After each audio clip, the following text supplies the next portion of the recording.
অদ্ভুত চরিত্র, কর্ম ও ভাগ্য। শেখ হাসিনার স্বামী ডক্টর ওয়াজেদ মিয়া শেখ হাসিনাকে দৈহিক নির্যাতন করতেন, মারধর করতেন। এ কথা শেখ হাসিনা অসংখ্যবার কেঁদে কেঁদে বলেছেন। শেখ হাসিনার কান্নায় ময়নার চোখেও পানি ঝরেছে। কিন্তু কেন স্বামী তাকে মারতেন, দৈহিক নির্যাতন করতেন, এই কথা শেখ হাসিনা কখনোই বলেননি। এক অদ্ভুত চরিত্র, কর্ম ও ভাগ্যের অধিকারী শেখ হাসিনা।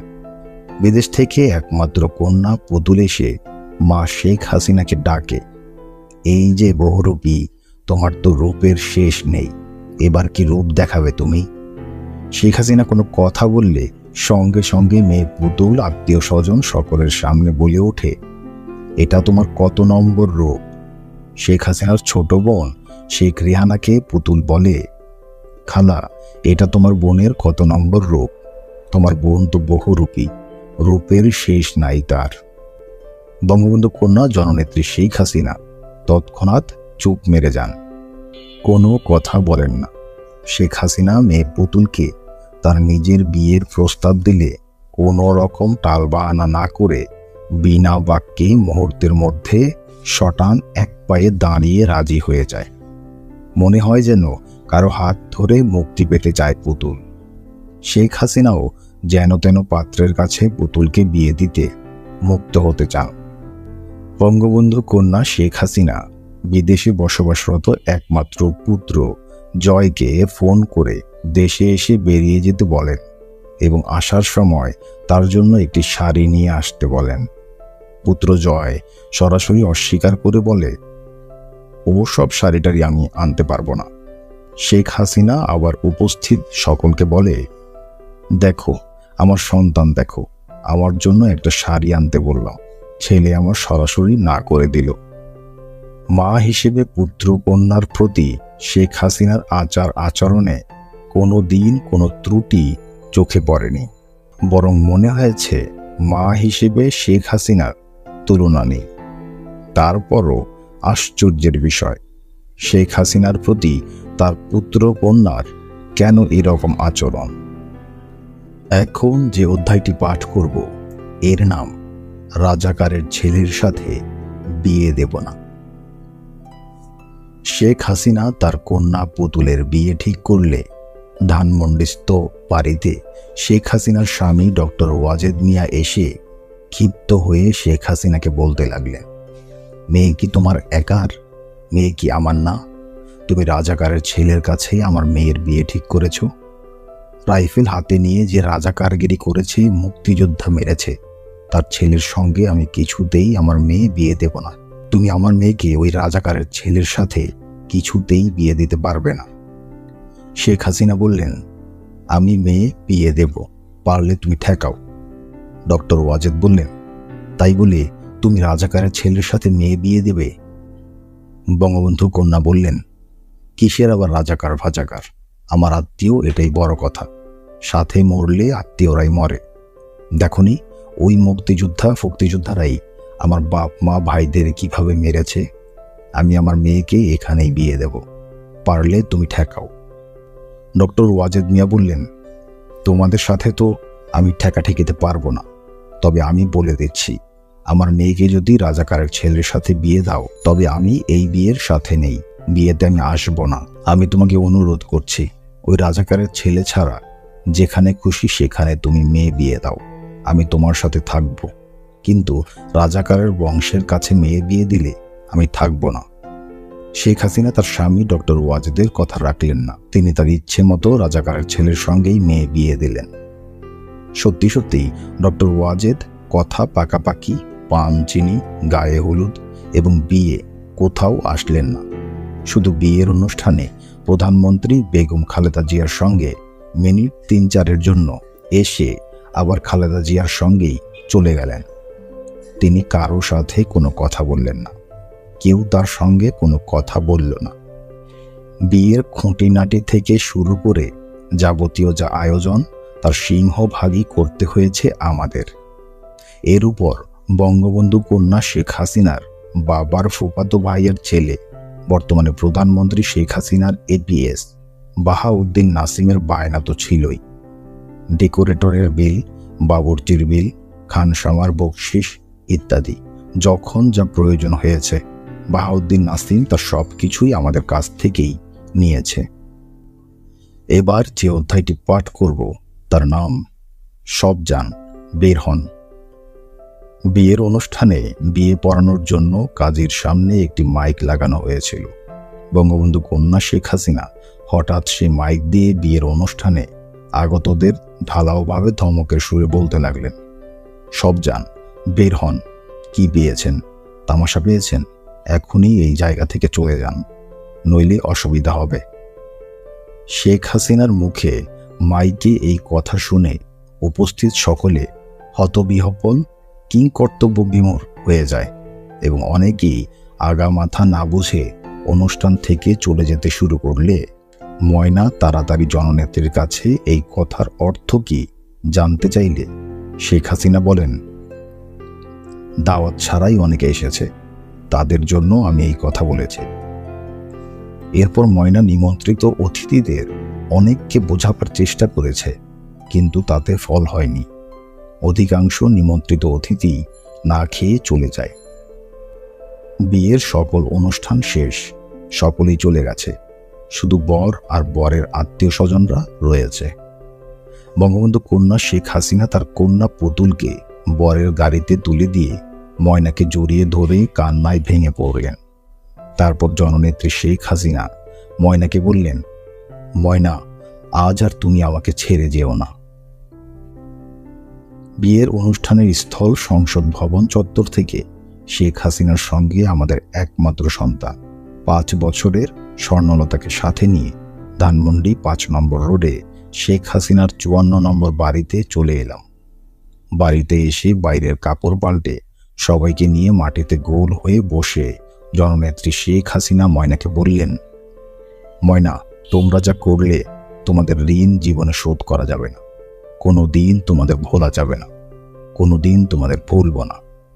আমাদের মেয়ে স্বর্ণলতাকে দেখিয়ে বললেন, ও তো পেটে থেকেই আমাকে ভালোবাসে।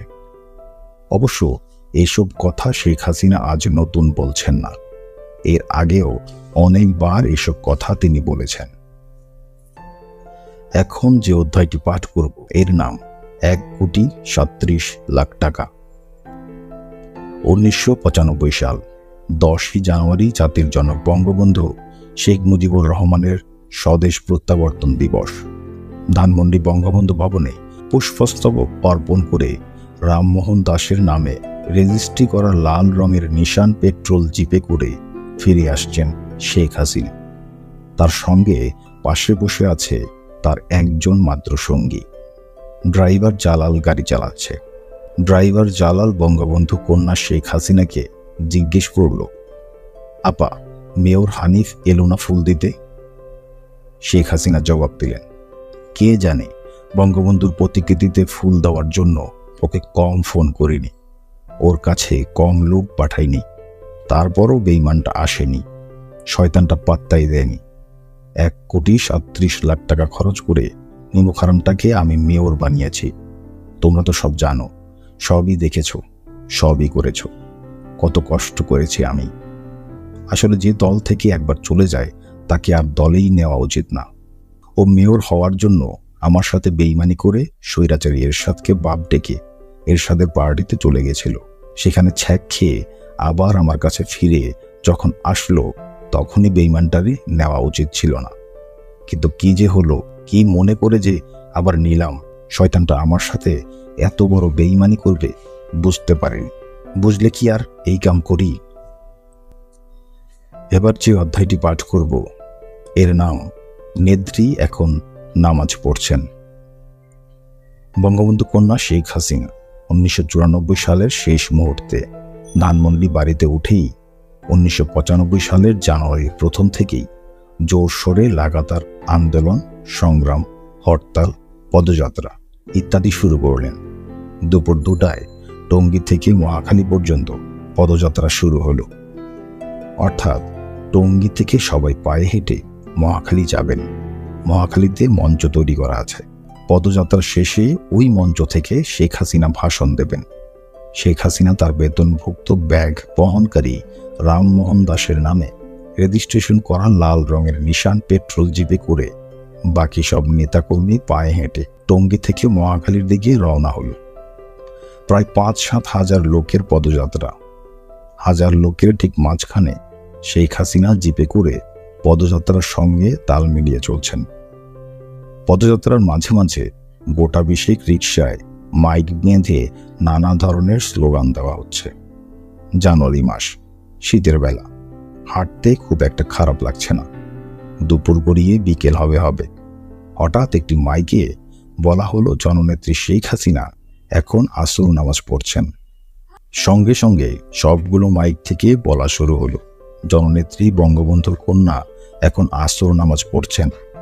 ঘড়িতে তখন 3:15 বাজে। প্রেসিডিয়াম সদস্য তোফায়েল আহমেদ বললেন, আরে থামো, এখনো আসর ওয়াক্তি হয়নি, একটু পরে বলো। এই কথা শুনে সব নেতারা হাসাহাসি শুরু করল।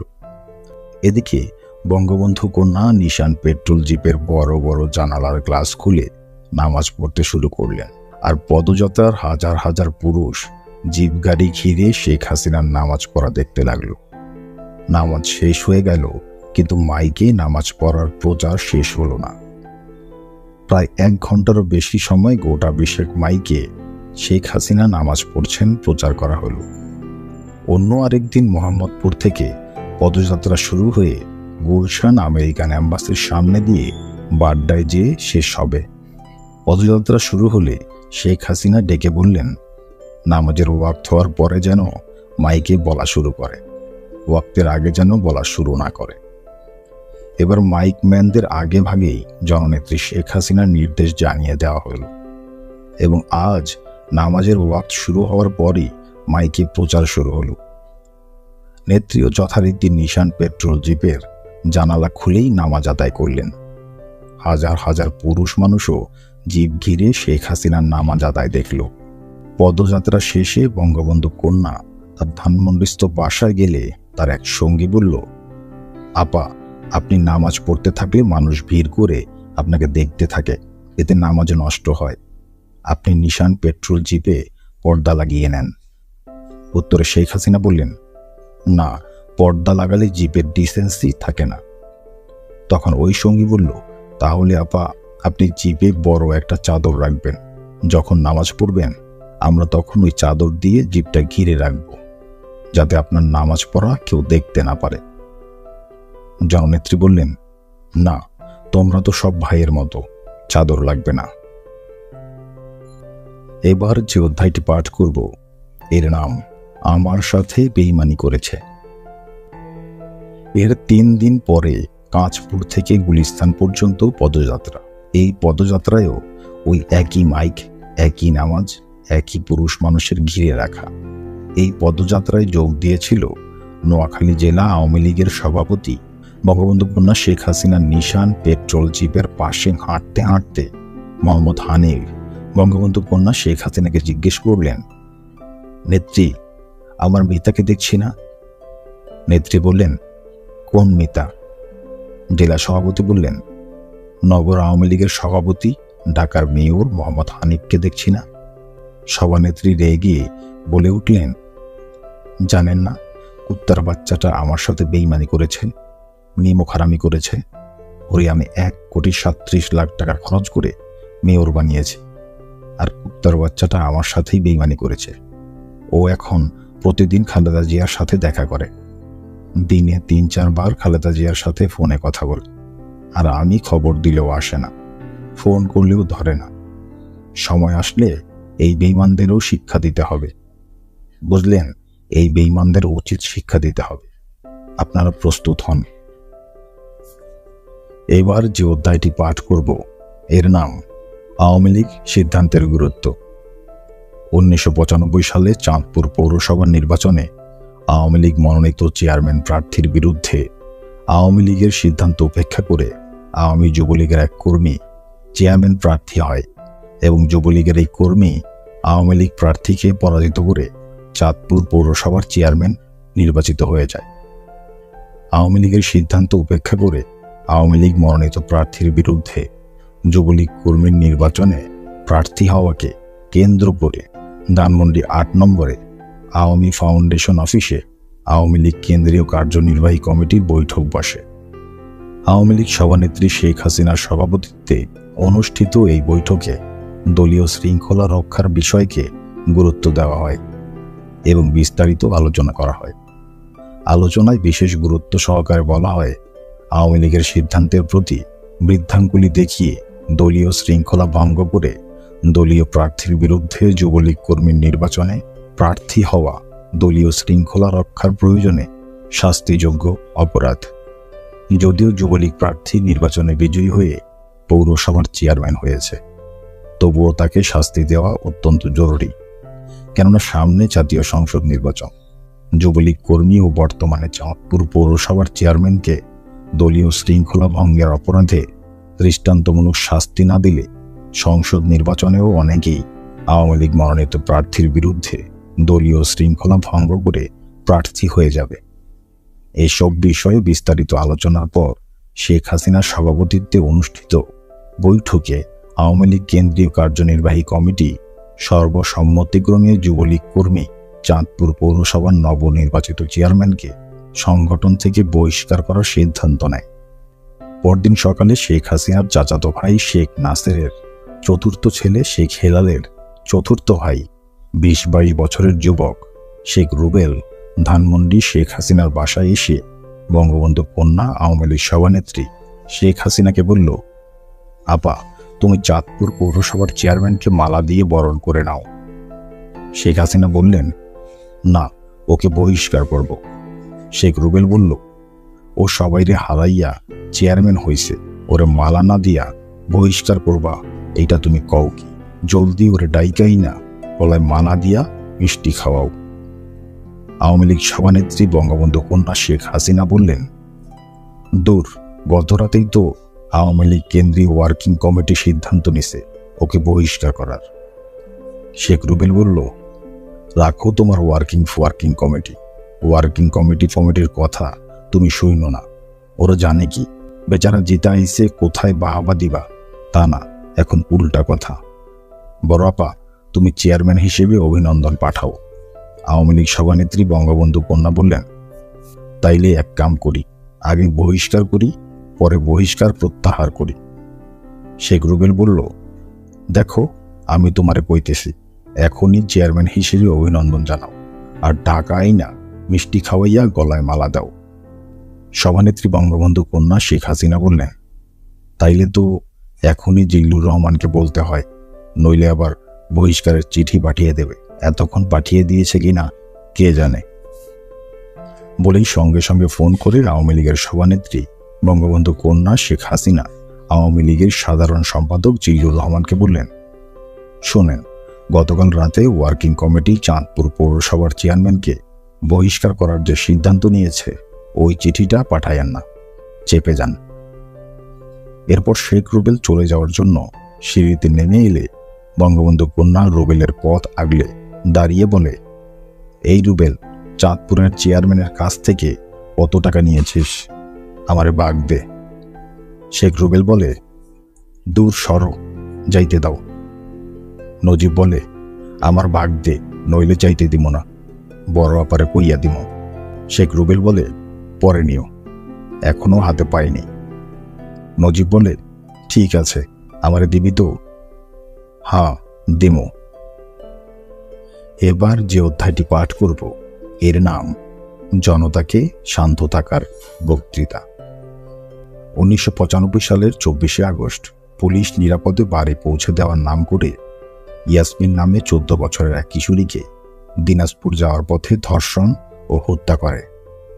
এই খবর জানাজানি হয়ে গেলে পত্রপত্রিকায় প্রকাশ হলে দিনাজপুরের মানুষ বিক্ষুব্ধ হয়ে ওঠে এবং দিনাজপুরের মানুষ পুলিশের বিরুদ্ধে মিছিল মিটিং শুরু করলে বঙ্গবন্ধু কন্যা শেখ হাসিনা দিনাজপুর জেলা আওয়ামী লীগের সভাপতি অ্যাডভোকেট আব্দুর রহিম সহ কয়েকজন জেলা নেতাকে অনতিবিলম্বে জরুরি ভিত্তিতে ঢাকায় তলব করেন।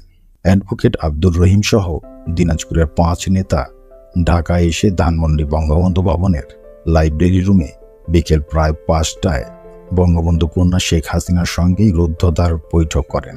বঙ্গবন্ধু ভবনের এই বৈঠকে বঙ্গবন্ধু কন্যা শেখ হাসিনা আপনা আপনি শুরু হওয়া দিনাজপুরবাসীর এই আন্দোলনকে যে কোনো কিছুর বিনিময়ে প্রচণ্ড বিক্ষোভে রূপ দিয়ে বিস্ফোরণ ঘটানোর পরামর্শ ও নির্দেশ দেন।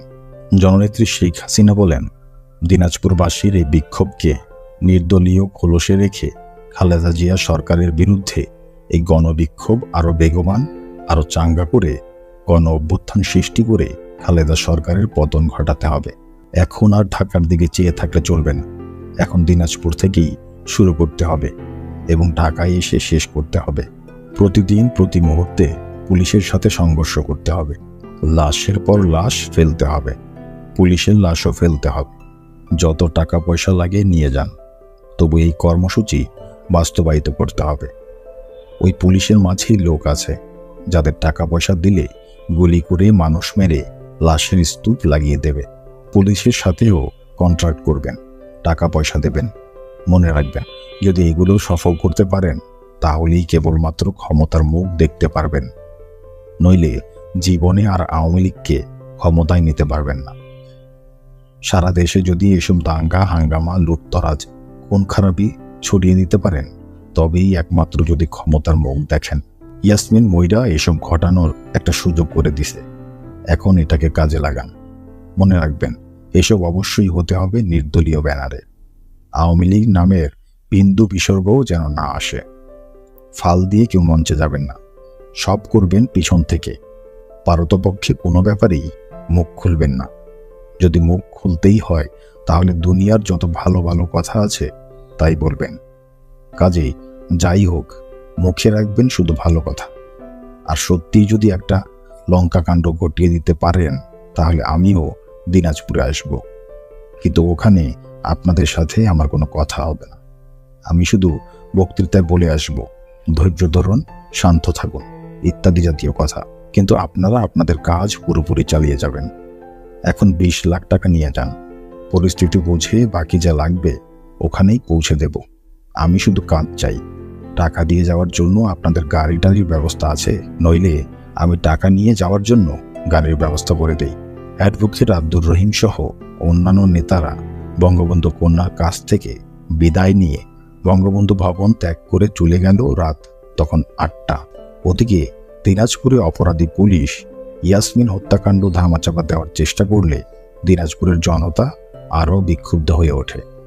বঙ্গবন্ধু ভবন থেকে বঙ্গবন্ধু কন্যা শেখ হাসিনার কাছ থেকে বিদায় নিয়ে চলে যাওয়ার ঠিক 2 দিন পরে অ্যাডভোকেট আব্দুর রহিম 5 নম্বর ধানমন্ডির বাসায় ফোন করে জননেত্রী শেখ হাসিনাকে না পেয়ে এই মেসেজ বা সংবাদ দেন যে নেত্রীকে বলবেন এখন পর্যন্ত পুলিশের কোনো লাশ পাওয়ার সংবাদ পাওয়া যায়নি, তবে এখন পর্যন্ত পুলিশের গুলিতে নিহত 7 জন দিনাজপুরবাসীর লাশ পাওয়া গেছে। বঙ্গবন্ধু কন্যা শেখ হাসিনা বাসায় ফিরলে তাকে এই মেসেজ বা সংবাদ দেওয়া হলে তিনি সঙ্গে সঙ্গে তার নিরাপত্তার দায়িত্বে নিয়োজিত স্পেশাল ব্রাঞ্চের পুলিশদের আজ আর কোনো কাজ নেই বলে বিদায় করে দিস ধানমন্ডি 8 নম্বর রোডে তার চাচাতো চাচা শেখ হাফিজুর রহমান টোকনের বাসায় গিয়ে দিনাজপুরে অ্যাডভোকেট আব্দুর রহিমের সঙ্গে কথা বলেন। বঙ্গবন্ধু কন্যা বলেন, ঠিক আছে, চালিয়ে যান, আরও জোরে চালিয়ে যান। টাকা পয়সা যা দরকার আপনি পেয়ে যাবেন, আর একটু জোরদার করেন, আমি আসছি। অতঃপর বঙ্গবন্ধু কন্যা জননেত্রী শেখ হাসিনা দিনাজপুর গেলেন। জনতাকে শান্ত থাকা ও ধৈর্য ধরার বক্তৃতা দিয়ে আবার ঢাকায় ফিরে এলেন এবং ফিরে এসে বললেন, না, যত গুড় তত মিঠা হয়নি, অর্থাৎ যত টাকা খরচ করা হয়েছে তত ফল আসেনি। এখন যে অধ্যায়টি পাঠ করব এর নাম খাতা কলম, গোলা বারুদ ও দিগম্বর কাহিনী। 12ই ডিসেম্বর 1994 সাল বিরোধী দলীয় নেত্রী শেখ হাসিনার নির্দেশে আওয়ামী লীগের ছাত্র সংগঠন বাংলাদেশ ছাত্রলীগ মতিঝিল শাপলা চত্বরে ছাত্রদের মহাসমাবেশের আয়োজন করেছে। মাত্র কয়েকদিন আগে প্রধানমন্ত্রী বেগম খালেদা জিয়া এই মতিঝিল শাপলা চত্বরেই বিএনপির ছাত্র সংগঠন জাতীয়তাবাদী ছাত্রদলকে দিয়ে ছাত্রদের মহাসমাবেশ করেছেন। ছাত্রদলের এই মহাসমাবেশে প্রধানমন্ত্রী বেগম খালেদা জিয়া বক্তৃতায় বলেছেন, বিরোধী দলের মোকাবেলা করার জন্য ছাত্রদলই যথেষ্ট। ছাত্রদলের ওই মহাসমাবেশের পাল্টা মহাসমাবেশ হিসেবেই বঙ্গবন্ধু কন্যা আজকের এই ছাত্রলীগের মহাসমাবেশের আয়োজন করেছেন এবং বেগম খালেদা জিয়ার ওই বক্তৃতার পাল্টা জবাব হিসেবে শেখ হাসিনা আজ বক্তৃতা করবেন। বঙ্গবন্ধু কন্যা বিরোধী দলীয় নেত্রী শেখ হাসিনা বিকাল 4:15 মঞ্চে উঠলেন। আজকের এই ছাত্রলীগের মহাসমাবেশের মঞ্চের একটা বিশেষ এবং উল্লেখযোগ্য দিক হলো কেবল ছাত্রলীগের নেতারা ও একমাত্র শেখ হাসিনা ছাড়া অন্য কোনো আওয়ামী লীগ নেতাকে মঞ্চে উঠতে দেওয়া হলো না। মঞ্চের নিচেই উত্তর দিকে আওয়ামী লীগ নেতাদের বসার ব্যবস্থা হলো। শেখ হাসিনা ছাত্রলীগের দ্বারা পরিবেষ্টিত হয়ে মঞ্চে বসলেন। আওয়ামী লীগের নেতারা মঞ্চের নিচ থেকে মঞ্চে উঠে বক্তৃতা দিয়ে আবার মঞ্চের নিচে চলে গেলেন। বিরোধী দলীয় নেত্রী শেখ হাসিনা তার বক্তৃতায় ছাত্রদের লেখাপড়ায় বিশেষ মনোযোগ দেওয়ার উদার আহ্বান জানালেন এবং মঞ্চে উপস্থিত ছাত্রলীগের নেতাদের হাতে খাতা কলম তুলে দিলেন। খাতা কলম তুলে দেওয়ার মুহূর্তে ফটো সাংবাদিকদের ক্যামেরা বারবার ঝলসে উঠল।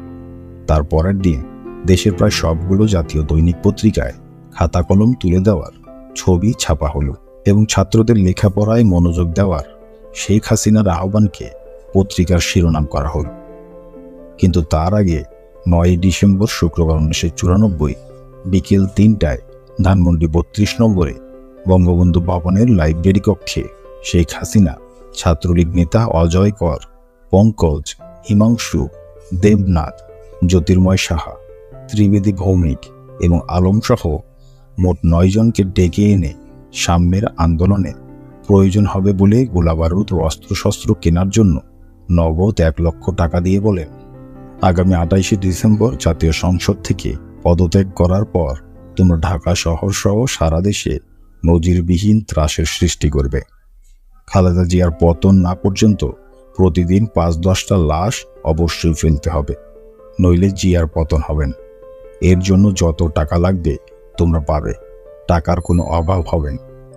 তোমরা গোলাবারুদ ও অস্ত্রশস্ত্রের বিশাল মজুদ গড়ে তুলবে, তবে ঢাকা বিশ্ববিদ্যালয়ে এইগুলি রাখবে না, কারণ ঢাকা বিশ্ববিদ্যালয়ে পুলিশ রেড করলে এই সকল অস্ত্রশস্ত্র ও বোমা আমাদের হাতছাড়া হয়ে যাবে।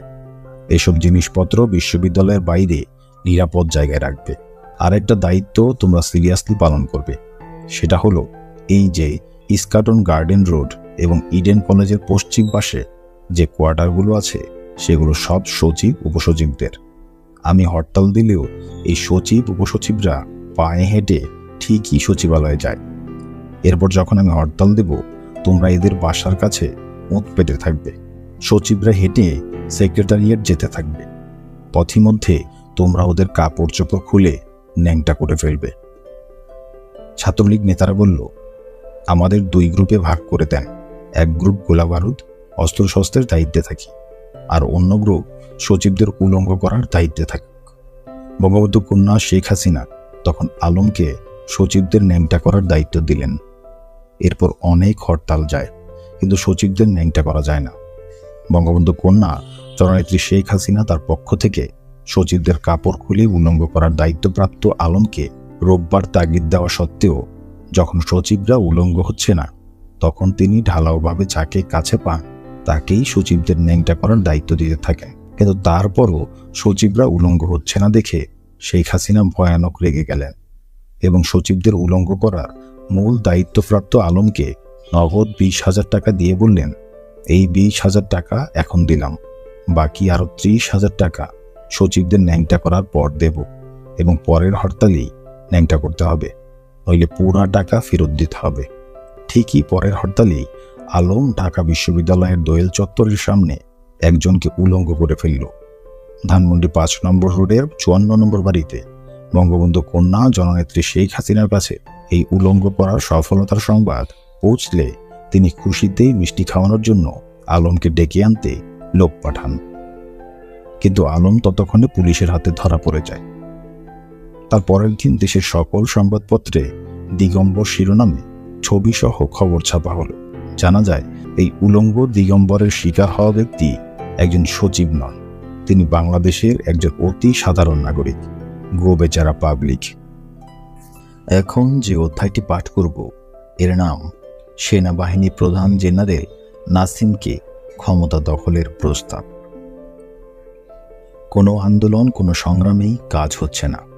প্রধানমন্ত্রী বেগম খালেদা জিয়া একতরফাভাবে আগামী 15ই ফেব্রুয়ারি 7ম পার্লামেন্টের নেত্রী হচ্ছেন এবং দ্বিতীয়বারের মতো সংবিধান অনুযায়ী সরকার গঠন করতে যাচ্ছেন। 7ম পার্লামেন্ট নির্বাচন, বিএনপির পুনরায় সরকার গঠন এবং খালেদা জিয়ার পুনরায় প্রধানমন্ত্রী হওয়া কিছুকেই যখন ঠেকানো যাচ্ছে না, তখন বঙ্গবন্ধু কন্যা শেখ হাসিনা 17ই জানুয়ারি 1996 সন্ধ্যায় শেখ রেহানার ননদের গুলশানের বাড়িতে কর্নেল তারেক সিদ্দিকী এর সাথে গোপনে আলোচনা করেন এবং তারেক সিদ্দিকীর মাধ্যমে সেনাবাহিনী প্রধান লেফটেন্যান্ট জেনারেল আবু সালেহ মোহাম্মদ নাসির বীর বিক্রমকে রাষ্ট্রীয় ক্ষমতা দখল করার প্রস্তাব দেন। অর্থাৎ বঙ্গবন্ধু কন্যা শেখ হাসিনা সেনাবাহিনী প্রধান জেনারেল নাসিমকে সামরিক অভ্যুত্থান করে বেগম খালেদা জিয়া সরকারকে উৎখাত করে রাষ্ট্রীয় ক্ষমতা দখল করার প্রস্তাব দেন। শেখ হাসিনা তার নিজের তরফ থেকে এবং তার দল আওয়ামী লীগের তরফ থেকে সেনাবাহিনী প্রধান জেনারেল নাসিমকে কূ করার ব্যাপারে সার্বিক নিঃশর্ত সমর্থন ও সর্বপ্রকার সাহায্য সহযোগিতা করার পূর্ণ আশ্বাস দেন। 1982 সালে বিএনপি সরকার উৎখাত করার জন্য জননেত্রী শেখ হাসিনা তখনকার সেনাবাহিনী প্রধান লেফটেন্যান্ট জেনারেল হুসাইন মোহাম্মদ এরশাদকে যেভাবে আমন্ত্রণ জানিয়েছিলেন এবং সাহায্য সহযোগিতা ও সমর্থনের আশ্বাস দিয়েছিলেন, ঠিক একইভাবে 1996 এর মধ্য জানুয়ারিতে শেখ হাসিনা সেনাপ্রধান জেনারেল নাসিম বীর বিক্রমকে ক্ষমতা দখল করার জন্য সাহায্য সহযোগিতা ও সমর্থনের আশ্বাস দিলেন। কিন্তু এবার সেনাবাহিনী প্রধান লেফটেন্যান্ট জেনারেল আবু সালেহ মোহাম্মদ নাসিম বীর বিক্রম বঙ্গবন্ধু কন্যা শেখ হাসিনার প্রস্তাবে সায় না দিয়ে উপরন্তু বলে পাঠালেন, আমি পেশাদার সৈনিক, পেশাদার সৈনিককে পেশাদার সৈনিকই থাকা উচিত এবং দেশে বর্তমানে যা চলছে তা রাজনৈতিক সংকট। রাজনীতিবিদদেরই এই রাজনৈতিক সংকট রাজনৈতিকভাবে মোকাবেলা ও নিরসন করতে হবে।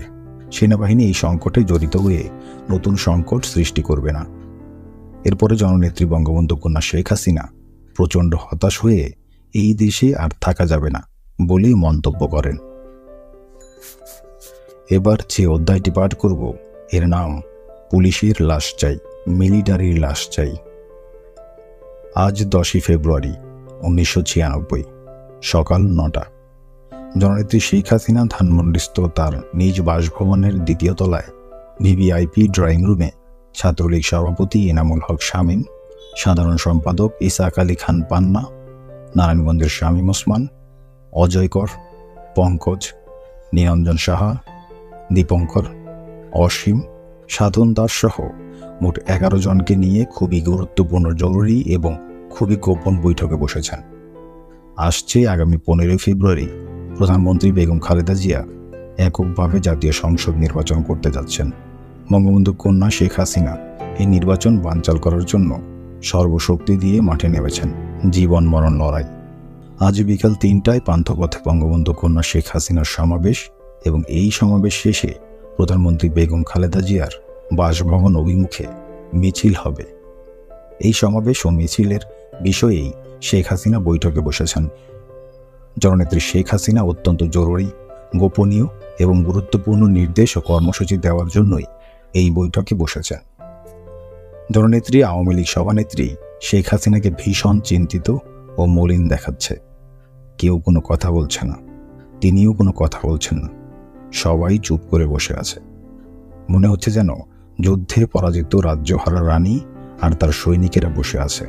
হঠাৎ কান্না বিজড়িত কণ্ঠে শেখ হাসিনা বললেন, আজ আমার একটি ভাইও বেঁচে নেই। যদি একটি ভাইও বেঁচে থাকতো তাহলে আমি যে নির্দেশ দিতাম, যে কর্মসূচি দিতাম তা অবশ্যই পালন হতো। তোমরা কি আমার ভাই হতে পারো না?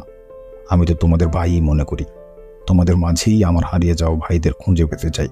যদি তোমরা আমাকে বোন মনে করো আর যদি সত্যি সত্যি তোমরা আমার হারিয়ে যাওয়া ভাই হও, তাহলে এই কঠিন দিনে কঠিন কর্মসূচি পালন করার জন্য প্রস্তুত হও।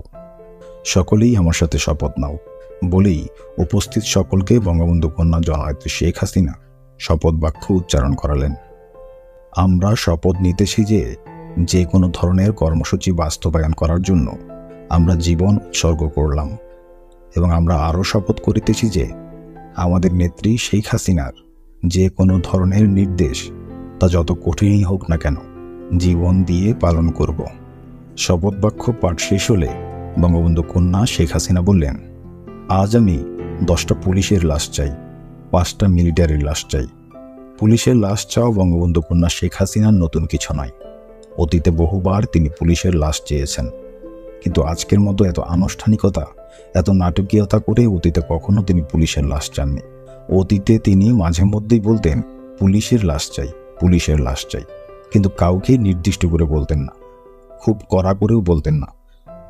হঠাৎ বিড়বিড় করে কথাগুলো বলতে থাকতেন। শেখ হাসিনা বিড়বিড় করে পুলিশের লাশ চাই, পুলিশের লাশ চাই বলতে থাকলেও কেউ তা শুনত না তা নয়, উপস্থিত সকলেই তা শুনত, কিন্তু কেউই তা গুরুত্ব দিত না এবং পালন করত না। জননেত্রী শেখ হাসিনা পুলিশের লাশ চাই, পুলিশের লাশ চাই কথাগুলো হাওয়ার উপর ছেড়ে দিতেন, আর উপস্থিত সকলেই তার ন্যায় হাওয়াতেই কথাগুলো মিলিয়ে যেতে দিত। কিন্তু শেখ হাসিনা মন থেকেই এমন কিছু ঘটানোর জন্যই কথাগুলো বলতেন, অথচ কেউই শেখ হাসিনার কথা পালন করত না, পুলিশের লাশ ফেলত না। আর সেজন্যই আজ 10ই ফেব্রুয়ারি 1996 এত আনুষ্ঠানিকতা আর এত ভাবগম্ভীর পরিবেশে শপথের মাধ্যমে জননেত্রী শেখ হাসিনা 10টা পুলিশের, 5টা মিলিটারি লাশ চাইলেন। একটা ব্রিফকেস হাতে রুমে প্রবেশ করল শেখ হাসিনার ফুফাতো ভাই আবুল হাসনাত আবদুল্লাহ। বঙ্গবন্ধু কন্যা শেখ হাসিনা ব্রিফকেস খুলে 500 টাকার নগদ 10টা বান্ডেল, মানে 5 লক্ষ টাকা ঢেলে দিয়ে বললেন, এই নাও, যাও কর্মসূচি বাস্তবায়িত করো। বঙ্গবন্ধু কন্যা শেখ হাসিনা ধানমন্ডির বাসা থেকে রওনা হয়ে বিকেল 3টা 30 পান্থপথের সমাবেশের মঞ্চে উঠলেন। সমাবেশে 1000 দিনেক লোক জমায়েত হয়েছে। 3-4 জন নেতার বক্তৃতা শেষে শেখ হাসিনা বক্তৃতা দিতে উঠলেন।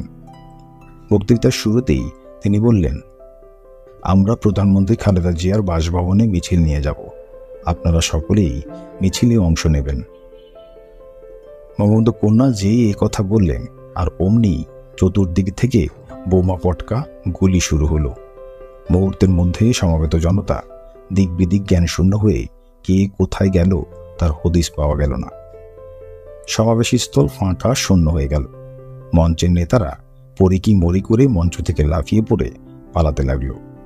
বঙ্গবন্ধু কন্যা শেখ হাসিনাকে অতি কষ্টে মঞ্চ থেকে নামিয়ে ধানমন্ডি 32 নম্বরে বঙ্গবন্ধু ভবনে নিয়ে যাওয়া হলো। পালানোর প্রতিযোগিতায় নেতারা কেউ কারো চেয়ে কম গেল না। এমনকি বঙ্গবন্ধু কন্যা শেখ হাসিনার মঞ্চের সিঁড়ি দিয়ে নামতে দেরি হচ্ছিল, এই অবস্থায় পিছনে পড়ে যাওয়া এক নেতা তাকে ধাক্কা মেরে নিচে ফেলে দিয়ে পালিয়ে যায়। সমাবেশ ও প্রধানমন্ত্রী খালেদা জিয়ার বাসভবন অভিমুখে মিছিল কর্মসূচি ব্যর্থ হয়। পরে গোলযোগের কারণে police Sonargaon road, Panthapath green road ইত্যাদি রোডে যানবাহন চলাচল বন্ধ করে দিল।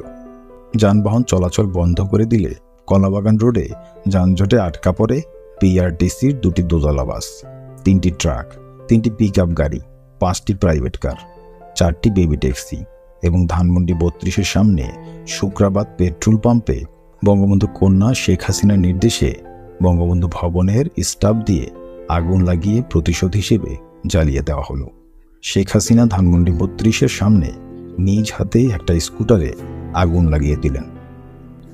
এখন যে অধ্যায়টি পাঠ করব, এর নাম বেঈমানটা আসতেছে। বেগম খালেদা জিয়ার দল বিএনপি 15ই ফেব্রুয়ারি নির্বাচনের দিন ভোট কেন্দ্রে ভোটার উপস্থিত করতে না পারায় এতদিন পর্যন্ত বিএনপির পক্ষে থাকা রাজনৈতিক মহল, প্রশাসন ও অন্যান্যরা এখন প্রকাশ্যে বিএনপির বিরোধিতা শুরু করে। 17ই ফেব্রুয়ারি শনিবার 1996 দুপুর প্রায় 3টা ধানমন্ডি 5 নম্বর রোডের বঙ্গবন্ধু শেখ হাসিনার 54 নম্বরের বাড়ির উপরের তলায় 868779 টেলিফোন বেজে ওঠে। ফোনটি রিসিভ করে হ্যালো বলতেই ফোনের অপর প্রান্ত থেকে ভেসে এলো, হ্যালো, আমি হানিফ। কোন হানিফ? আমি নগরের সভাপতি হানিফ, ঢাকার মেয়র। আসসালামু আলাইকুম হানিফ ভাই, আপনি? হ্যাঁ আমি। আপনি কে? আমি। ও, ভালো আছো ভাই? জি ভালো। আমি একটু নেত্রীর সাথে কথা বলতে চাইছিলাম। অনেক দিন অসুস্থ ছিলাম, কথাবার্তা বলতে পারিনি, তাই এখন একটু বলতে চাই। নেত্রীকে একটু দেওয়া যায়? জি ধরেন, দেখছি নেত্রী কোথায়। বঙ্গবন্ধু কন্যা ভাত খেয়ে বেসিনে হাত ধুচ্ছিলেন। বলা হলো, আপা, মেয়র ফোন করেছে। নেত্রী হাত মুছতে মুছতে ফোনের দিকে হেঁটে আসতে আসতে বললেন, মহিউদ্দিন ভাই তো? না, ঢাকার মেয়র।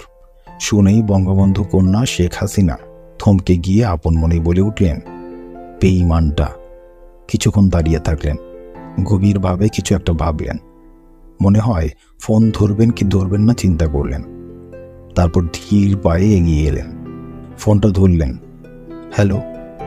না না না, এখানে না, এখানে না। 32-এ আসেন, পবিত্র জায়গায় আসেন, পবিত্র জায়গায় বসেই আলোচনা করি। হ্যাঁ, এখনই আসেন। হ্যাঁ, আপনি না আসা পর্যন্ত আমি আছি। বঙ্গবন্ধু কন্যা শেখ হাসিনা টেলিফোনটি রেখে দিয়ে বললেন, চলো চলো, 32-এ যাই, বেঈমানটা আসতেছে, চলো 32 যাই। সবাই মিলে ধানমন্ডি 32 বঙ্গবন্ধু ভবনে যাওয়া হলো। শেখ হাসিনা বঙ্গবন্ধু ভবনের গেটের বাইরে রাস্তায় পায়চারি করতে লাগলেন, আর ঢাকার মেয়র মোহাম্মদ হানিফের অপেক্ষা করতে লাগলেন। মিনিট বিশেক পরেই বাংলাদেশের জাতীয় পতাকা লাগানো জিপ গাড়িতে করে ঢাকা সিটি কর্পোরেশনের মেয়র হানিফ 32-এ বঙ্গবন্ধু ভবনের সামনে এসে পৌঁছল। বঙ্গবন্ধু কন্যা শেখ হাসিনা এগিয়ে গিয়ে নিজ হাতেই মেয়র হানিফের জিপের দরজা খুললেন আর বলতে লাগলেন, এই যে আগামী দিনের এলজিআরডি মিনিস্টার। এলজিআর মিনিস্টার ছাড়া কি ঢাকার মেয়র চলতে পারে? এলজিআরডি মিনিস্ট্রি তো আপনার, আপনিই তো এলজিআরডি মিনিস্টার। এই কথা বলতে বলতে শেখ হাসিনা মেয়র হানিফকে জিপ গাড়ি থেকে নামিয়ে এনে উপস্থিত সকলের সাথে মেয়র হানিফকে দেখিয়ে এই যে আগামী দিনের এলজিআরডি মিনিস্টার বলে পরিচয় করিয়ে দিলেন। বঙ্গবন্ধু কন্যা শেখ হাসিনার মুখে এই কথা শুনে মেয়র মোহাম্মদ হানিফ খুশিতে ডগমগ হয়ে বলল, নেত্রী যা বলেন। এখন যে অধ্যায়টি পাঠ করব এর নাম নায়ক, মন্ত্রী ও জনতার মঞ্চ। তারপর মেয়র হানিফকে বঙ্গবন্ধু ভবনের অফিস কক্ষে এনে শেখ হাসিনা বললেন, এই মিষ্টি আনো, মিষ্টি আনো, হানিফ ভাইকে মিষ্টি খাও। মিষ্টি খেতে খেতে বঙ্গবন্ধু কন্যা বললেন, বঙ্গবন্ধু ছিলেন মহানায়ক, আর আপনি হলেন নায়ক। নায়ক না হলে কি চলে? সারা দেশ জাতি এখন তাকিয়ে আছে নায়কের দিকে, মানে আপনার দিকে। নগরবাসী তাকিয়ে আছে আপনার দিকে। আমি এই পর্যন্ত এনে দিয়েছি, এখন আপনি ফিনিশিং দেন। এখন আপনার পালা। আপনি নায়ক, আপনার হাতেই সব। আমার হাতে আর কিছু নেই। আমার যা ছিল সব আমি করেছি। আপনি মেয়র, আপনিই নায়ক। এখন আপনি ফিনিশিং গোল করেন। আপনি ছাড়া ফিনিশিং হবে না। আপনার হাতেই ফিনিশিং হবে বলেই খেলা এখনো বাকি আছে। আপনারাই তো বঙ্গবন্ধুকে শেখ মুজিব থেকে বঙ্গবন্ধু বানিয়েছেন। আপনারা যদি সেদিন আমার পিতাকে আশ্রয় না দিতেন, সাহায্য সহযোগিতা না করতেন, তাহলে কি আমার পিতা শেখ মুজিব থেকে জাতির পিতা হতে পারতেন? এই আপনারা ঢাকার মানুষেরা বানিয়েছেন। আজ আমি তার মেয়ে। আমাকে যদি আপনি সাহায্য না করেন, আমি কি করে বড় হব? আমার ভাইয়েরা কেউ বেঁচে নেই। আপনি আমার ভাই, আমি আপনার বোন। আমাকে আপনি সহযোগিতা করেন। আমি কখনোই আপনার কথা ভুলবো না। আপনাকে ছাড়া চলবে না। ঢাকার মেয়র মোহাম্মদ হানিফ বলল, হ্যাঁ নেত্রী, আমাকে 1 মাস সময় দেন, আমি খালেদা জিয়াকে ফেলে দেব। বঙ্গবন্ধু কন্যা শেখ হাসিনা বললেন, না না, 1 মাস সময় দেওয়া যাবে না, আপনি 15 দিনের মধ্যেই ফেলে দেন। এই বৈঠকেই ঠিক হলো প্রেস ক্লাবের সামনে স্থায়ী মঞ্চ তৈরি করে এখান থেকেই যতক্ষণ বেগম খালেদা জিয়ার পতন না হয় দিন রাত 24 ঘন্টা স্থায়ীভাবে আন্দোলন চালিয়ে যাওয়ার। পরবর্তী সময়ে নাট্যশিল্পী ও টিভির খবর পাঠক রামেন্দু মজুমদার ও নাট্যশিল্পী পীযূষ বন্দ্যোপাধ্যায় এই মঞ্চের নাম দেন জনতার মঞ্চ। প্রেস ক্লাবের সামনের এবং সচিবালয়ের উত্তরের তোপখানা রোডের পূর্ব থেকে পশ্চিম পর্যন্ত, অর্থাৎ পল্টনের মোড় থেকে হাইকোর্ট পর্যন্ত রাস্তা সম্পূর্ণ বন্ধ করে রাস্তার মাঝখানে বিশাল মঞ্চ তৈরি করে প্রতিদিন চলতে থাকলো গান বাজনা, বক্তৃতা, আবৃত্তি ইত্যাদি। এক পর্যায়ে এই মঞ্চে এসে যোগ দিল সচিবালয়ের কিছু সংখ্যক কর্মকর্তা ও কর্মচারী। এ সবই চলতে লাগলো ঢাকার মেয়র শেখ হাসিনার ভাষায় নায়ক ও আগামী দিনের এলজিআরডি মন্ত্রী মোহাম্মদ হানিফের নেতৃত্বে। এখন যে অধ্যায়টি পাঠ করব এর নাম শেখ হাসিনা জেনারেল নাসিমের মুখোমুখি বৈঠক। বেগম খালেদা জিয়ার নেতৃত্বে সপ্তম সংসদ একদিনের অধিবেশনে মিলিত হয়ে সংবিধান সংশোধন করে তত্ত্বাবধায়ক সরকারের অধীনে নির্বাচনের বিধান করে সপ্তম সংসদ বিলুপ্ত বা বাতিল ঘোষণা করল এবং আগামী 12ই জুন 1996 ইংরেজিতে অষ্টম জাতীয় সংসদ নির্বাচনে এর তারিখ ঘোষণা করল এবং সুপ্রিম কোর্টের সাবেক প্রধান বিচারপতি মোহাম্মদ হাবিবুর রহমানকে প্রধান করে তত্ত্বাবধায়ক সরকার গঠন করা হলো। সাবেক সেনাবাহিনী প্রধান অবসরপ্রাপ্ত লেফটেন্যান্ট জেনারেল নুরুদ্দিন খান এবং অবসরপ্রাপ্ত মেজর জেনারেল সালাম এর মাধ্যমে বঙ্গবন্ধু কন্যা শেখ হাসিনা সেনাবাহিনী প্রধান লেফটেন্যান্ট জেনারেল আবু সালেহ মোহাম্মদ নাসিম বীর বিক্রমের সাথে আলোচনার প্রস্তাব পাঠান। বঙ্গবন্ধু কন্যা শেখ হাসিনার এই প্রস্তাবের পরিপ্রেক্ষিতে নাট্যশিল্পী লুৎফুন্নাহার লতা ও তার স্বামী অবসরপ্রাপ্ত মেজর নাসির সেনাপ্রধান জেনারেল নাসিমের সাথে শেখ হাসিনার বৈঠকের আয়োজন করে। নাট্যশিল্পী লতা ও তার স্বামী মেজর অবসরপ্রাপ্ত নাসির বনানীর Kulsum Villa 117 Banani block E road 4 এর ছায়াঘেরা সিরামিকের 4 তলা ভবনের 3য় তলার বাসায় শেখ হাসিনা এবং সেনাবাহিনী প্রধান জেনারেল নাসিমের মুখোমুখি বৈঠক অনুষ্ঠিত হয়।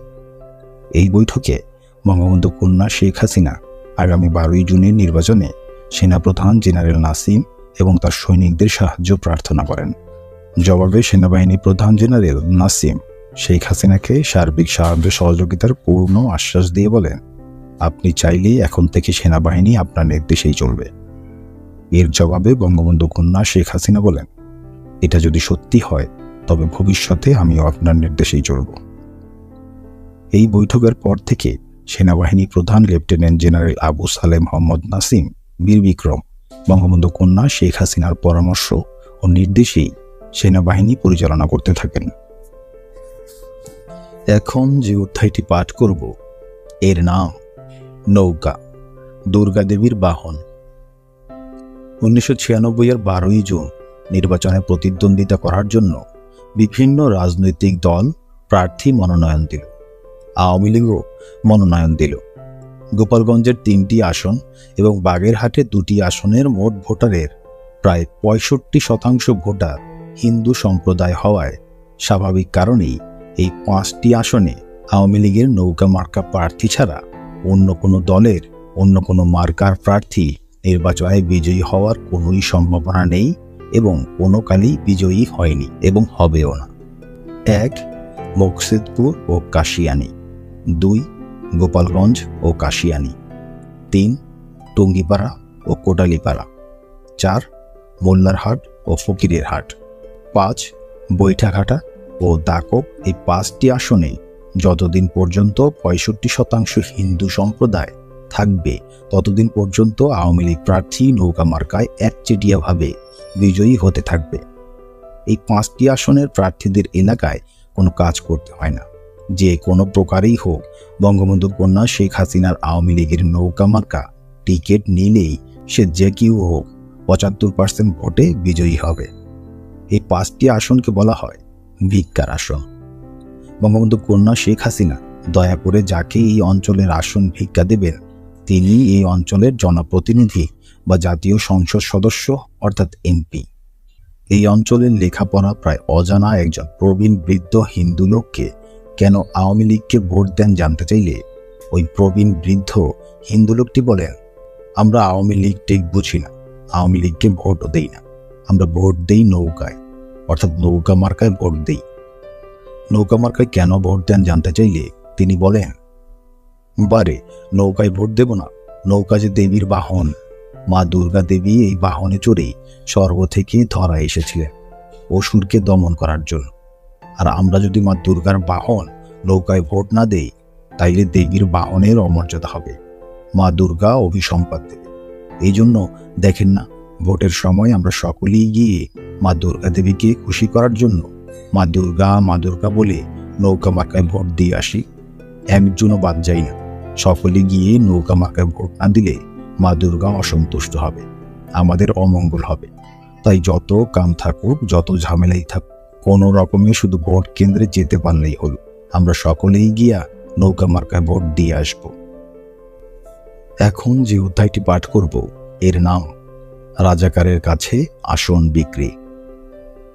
এই অঞ্চলের 5টি আসনের 3টি আসনে দাঁড়ালেন শেখ হাসিনা স্বয়ং, আর একটি আসনে শেখ হাসিনার ফুফাতো ভাই শেখ সেলিম, এবং মোকসেদপুর কাশিয়ানীর অপর আসনটিতে বঙ্গবন্ধু কন্যা শেখ হাসিনা বহুবার কথা দিয়েছেন, নিজের থেকেই চেঁচে বলে কথা দিয়েছেন। মতিউর রহমান রিন্টুকে নানা ধরনের কাজ দিয়েছে, আর কাজ শেষে প্রতিবারই বলেছেন, তোমাকেই আমি মোকসেদপুর কাশিয়ানীর এমপি বানাবো। মতিউর রহমান রিন্টুর স্ত্রী ময়নাকেও বহুবার বঙ্গবন্ধু কন্যা শেখ হাসিনা বলেছেন, তোমরা আমাদের জন্য যা করলে এবং যা করছো তার ঋণ আমি কোনোদিন শোধ করতে পারবো না, তোমাদের কথা কোনোদিন ভোলা যাবে না। তবে রিন্টুকে আমি মোকসেদপুর কাশিয়ানীর এমপি বানাবো। কিন্তু না, বঙ্গবন্ধু কন্যা শেখ হাসিনা কথা রাখলেন না, ওয়াদা রাখলেন না। কথা দিয়েও তিনি কথা রক্ষা করলেন না। ওয়াদা করে ওয়াদার বরখেলাপ করলেন, ওয়াদা ভঙ্গ করলেন। যদিও বঙ্গবন্ধু কন্যা শেখ হাসিনা বক্তৃতায় অসংখ্যবার বেগম জিয়ার উদ্দেশ্যে বলেছেন, ওয়াদা ভঙ্গকারীকে আল্লাহ পছন্দ করেন। শুধু মতিউর রহমান রিন্টু কেন, বঙ্গবন্ধু কন্যা শেখ হাসিনা মনোনয়ন দিলেন না সাবেক ছাত্রনেতা, ত্যাগী এবং সৎ নেতা ইসমত কাদির গামা, আবুল হাসান, মুকুল বোস, এদের কাউকেই তিনি মোকসেদপুর কাশিয়ানী থেকে মনোনয়ন দিলেন না। তিনি মনোনয়ন দিলেন এমন একজনকে যার বিরুদ্ধে সশস্ত্র রাজাকারীর অভিযোগ আছে। কথিত আছে, লেফটেন্যান্ট কর্নেল ফারুক 1971 সালে আমাদের মহান মুক্তিযুদ্ধের সময় পাক হানাদার বাহিনীর যোগ সাজসে সশস্ত্র রাজাকার হয়েছিল। তাদের বাড়িতে রাজাকারের ক্যাম্প বানিয়েছিল এবং ওই অঞ্চলে পাকিস্তান সেনাবাহিনী নিয়ে অনেক বাড়িঘর জ্বালিয়েছিল। তিনি মানে লেফটেন্যান্ট কর্নেল ফারুক প্রখ্যাত মুসলিম লীগ নেতা সালাম খানের দুঃসম্পর্কের ভাতিজা। বাংলাদেশ স্বাধীন হওয়ার পর তিনি রাজাকারীর অভিযোগে বাড়িঘর ছেড়ে পালিয়ে যান। পরবর্তীতে কোনো এক সময়ে সম্ভবত 72-73 সালে যশোর থেকে বাংলাদেশ সেনাবাহিনীতে ভর্তি হন। 25 বছর সেনাবাহিনীতে চাকরি করে জেনারেল এরশাদের সাথে লাইন করে সাপ্লাই করে পোস্টিং নিয়ে প্রচুর টাকা পয়সা কামান। মতিউর রহমান রিন্টু, ইসমত কাদির গামা, আবুল হাসান, মুকুল বোস এরা সকলেই মুক্তিযোদ্ধা। এই মুক্তিযোদ্ধা ও ত্যাগী নেতাদের বাদ দিয়ে বঙ্গবন্ধু কন্যা শেখ হাসিনা মোকসেদপুর কাশিয়ানী থেকে মনোনয়ন দিলেন 71-এর রাজাকার এলপিআরে আসা লেফটেন্যান্ট কর্নেল ফারুক খানকে। কিন্তু কেন? সেনাবাহিনীতে চাকরিরত অবস্থায় অসৎ পথে উপার্জিত অর্থ থেকে লেফটেন্যান্ট কর্নেল ফারুক খান বঙ্গবন্ধু কন্যা শেখ হাসিনাকে 1 কোটি টাকা দেন এবং এই নগদ টাকার বিনিময়ে শেখ হাসিনা মোকসেদপুর কাশিয়ানী আসনটি এলপিআরে যাওয়া লেফটেন্যান্ট কর্নেল রাজাকার ফারুক খানের কাছে বিক্রি করেন। এবার যে অধ্যায়টি পাঠ করব এর নাম হিন্দুরাই আমার বল ভরসা।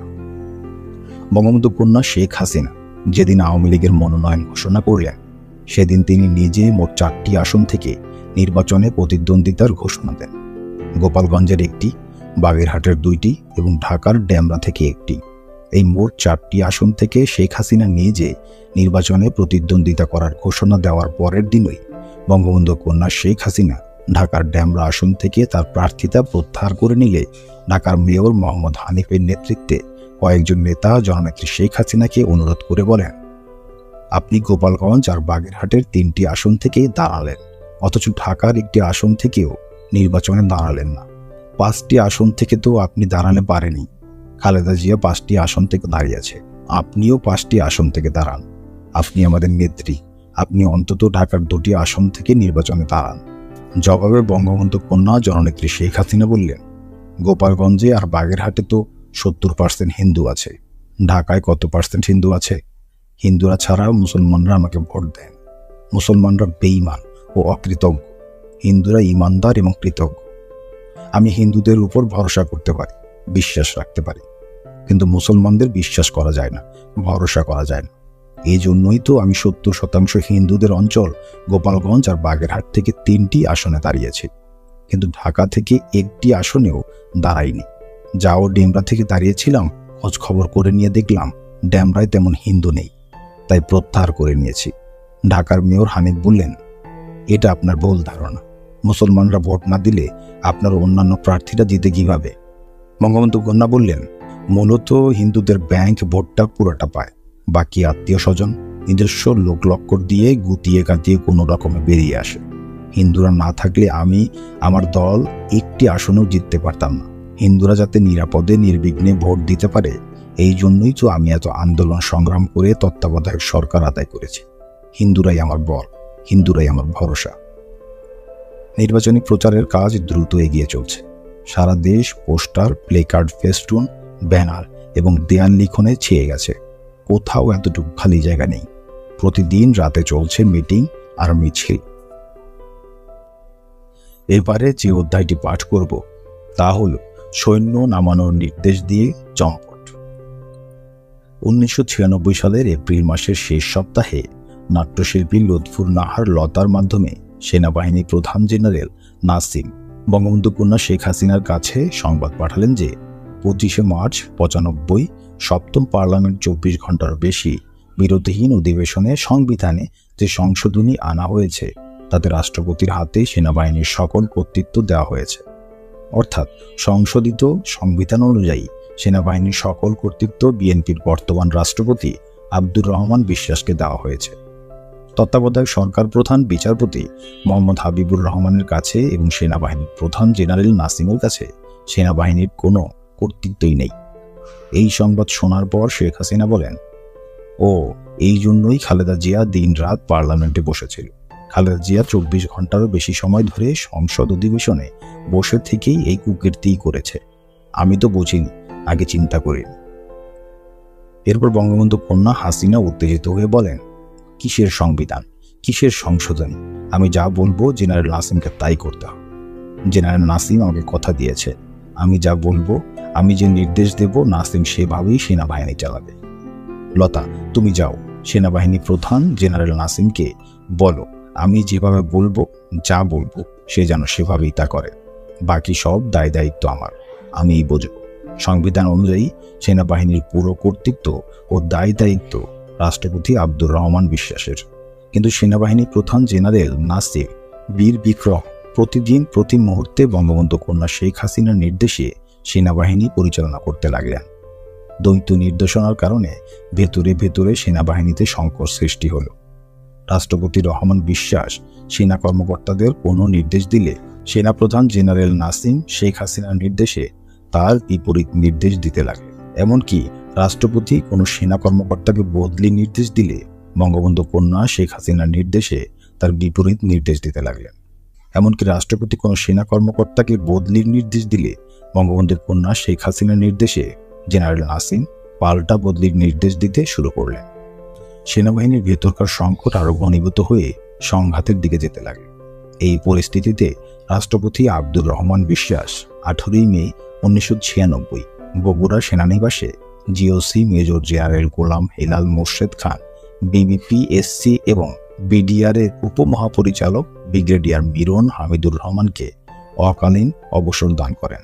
পাল্টা ব্যবস্থা হিসেবে বঙ্গবন্ধু কন্যা শেখ হাসিনা 4 জন ঊর্ধ্বতন সেনা কর্মকর্তাকে অবসর দেওয়ার নির্দেশ দিলে সেনাবাহিনী প্রধান general Nasim, major general Mohammad Abdul Matin, major general Subid Ali Bhuiyan, brigadier Abdur Rahim ও কর্নেল আব্দুল সালাম এই 4 জন ঊর্ধ্বতন সেনা কর্মকর্তাকে অবসরের নির্দেশ দেন। ফলে সংঘাত চরম আকার ধারণ করে সশস্ত্র বাহিনী চ্যালেঞ্জ পাল্টা চ্যালেঞ্জে চলে গেল। সাংবিধানিকভাবে সেনাবাহিনীর পূর্ণ কর্তৃত্বের অধিকারী রাষ্ট্রপতি আব্দুর রহমান বিশ্বাস সেনাবাহিনী প্রধান জেনারেল নাসিমকে অবসর দানের সিদ্ধান্ত নিলে 19 মে 1996 শেখ হাসিনা জেনারেল নাসিমকে তার সমর্থনে সারা দেশ থেকে ঢাকায় সেনাবাহিনী মার্চ করানোর নির্দেশ দেওয়ার জন্য তাকে জানান। বঙ্গবন্ধু কন্যা শেখ হাসিনার এই নির্দেশ পাওয়ার পর সেনাবাহিনী প্রধান লেফটেন্যান্ট জেনারেল আবু সালেহ মোহাম্মদ নাসিম 19 মে দিবাগত রাত 2টার পর ঢাকার বাইরের সমস্ত সেনা ইউনিটকে তার সমর্থনে ঢাকায় মার্চ করার নির্দেশ দেন।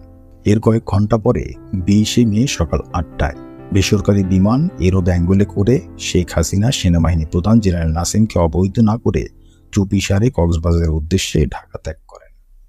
এদিকে সেনাবাহিনী প্রধান জেনারেল নাসিমের নির্দেশ পেয়ে বগুড়া, রংপুর, যশোর, ময়মনসিংহ প্রভৃতি ক্যান্টনমেন্ট থেকে সেনাবাহিনী ঢাকার দিকে রওনা হয়।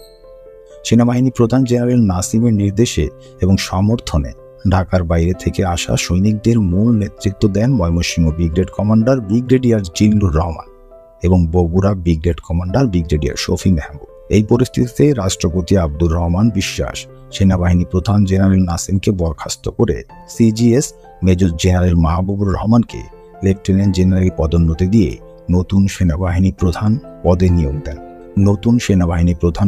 দেন। কিন্তু লেফটেন্যান্ট জেনারেল আবু সালে মোহাম্মদ নাসিম তার বরখাস্তের আদেশ এবং নতুন সেনাবাহিনী প্রধান পদে জেনারেল মাহবুবুর রহমানের নিয়োগ প্রত্যাখ্যান করে নিজেকেই সেনাবাহিনী প্রধান দাবি করতে থাকেন এবং পরবর্তী নির্দেশের জন্য বঙ্গবন্ধু কন্যা শেখ হাসিনার সাথে বারবার যোগাযোগের ব্যর্থ চেষ্টা করতে থাকেন। ওদিকে বঙ্গবন্ধু কন্যা শেখ হাসিনা আওয়ামী লীগের বর্তমান এমপি ও শেখ পরিবারের ব্যবসায়িক পার্টনার ডক্টর ইকবালের অ্যারোব্যাঙ্গলে করে কক্সবাজার পৌঁছে কক্সবাজারের আপার সার্কিট হাউজে বসে সাগরের বানে তাকিয়ে সাগরের ঢেউ দেখছেন আর চা খাওয়ার সাথে মাঝে মাঝে একটু করে ফেন্সিডিল খাচ্ছেন। এবারে যে অধ্যায়টি পাঠ করব এর নাম ফেন্সিডিল কাহিনী। বঙ্গবন্ধু কন্যা শেখ হাসিনা অবশ্য আগে কখনো ফেন্সিডিল খেতেন না। 1991 সালে নির্বাচনে হেরে যেয়ে বিরোধী নেত্রী হিসেবে 29 নম্বর মিন্টু রোডের সরকারি বাসায় ওঠার পর থেকেই সর্দি কাশি লেগেই থাকত, ঘুম হতো না, নাক দিয়ে সবসময় পানি ঝরত, মাথা ব্যথা করত, টেনশনে ঘুম হতো না। বিশেষ করে বক্তৃতা দেওয়ার সময় গলা ভেঙে যেত। বক্তৃতা দেওয়ার সময় গলা বসে যাওয়া ছিল সবচেয়ে বড় অসুবিধা। ডক্টর এস এ মালেক অনেক হোমিওপ্যাথি ওষুধ খাইয়েছেন। ডক্টর এস এ মালেকের কাছ থেকে শত শত শিশি হোমিওপ্যাথি ওষুধ খেয়েও কোনো ফল হচ্ছিল না। জননেত্রী বঙ্গবন্ধু কন্যা শেখ হাসিনা ভালো হচ্ছিলেন না। ডক্টর মালেক এই সকল ঔষধের জন্য কোনো পয়সা নিতেন না। যদি পয়সা নিতেন তাহলে নিশ্চিত বলা হতো পয়সা নেওয়ার জন্যই ডক্টর মালেক অযথা নেত্রীকে ওইসব ঔষধ খাওয়াচ্ছেন। ডক্টর মালেকের হোমিওপ্যাথি ঔষধের সাথে চলত তুলসী পাতার রস, জ্যৈষ্ঠ মধু, কিন্তু কোনো কিছুতেই কিছু হচ্ছিল না। অবশেষে একদিন ডক্টর এস এ মালেক এক বোতল ভারতীয় ফেন্সিডিল নিয়ে এলেন এবং বঙ্গবন্ধু কন্যাকে বললেন, নেত্রী 2 চামচ করে দিনে 3 বার এই ওষুধ খান, দেখবেন সর্দি চলে যাবে, খুশখুশি কাশ চলে যাবে, গলা ভাঙবে না, মাথা ধরা চলে যাবে, রাতেই ভালো ঘুম হবে।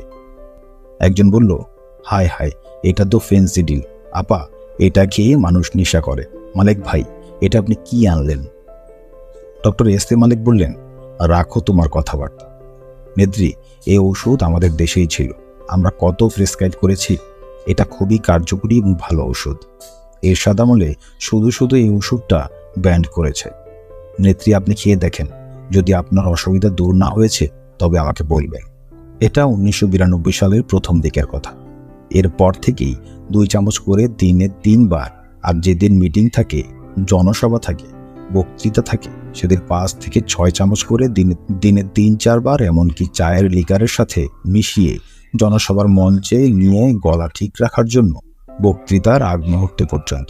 লম্বা বক্তৃতা হলে বক্তৃতার মাঝেও শেখ হাসিনা ফেন্সিডিল খেতে লাগলেন।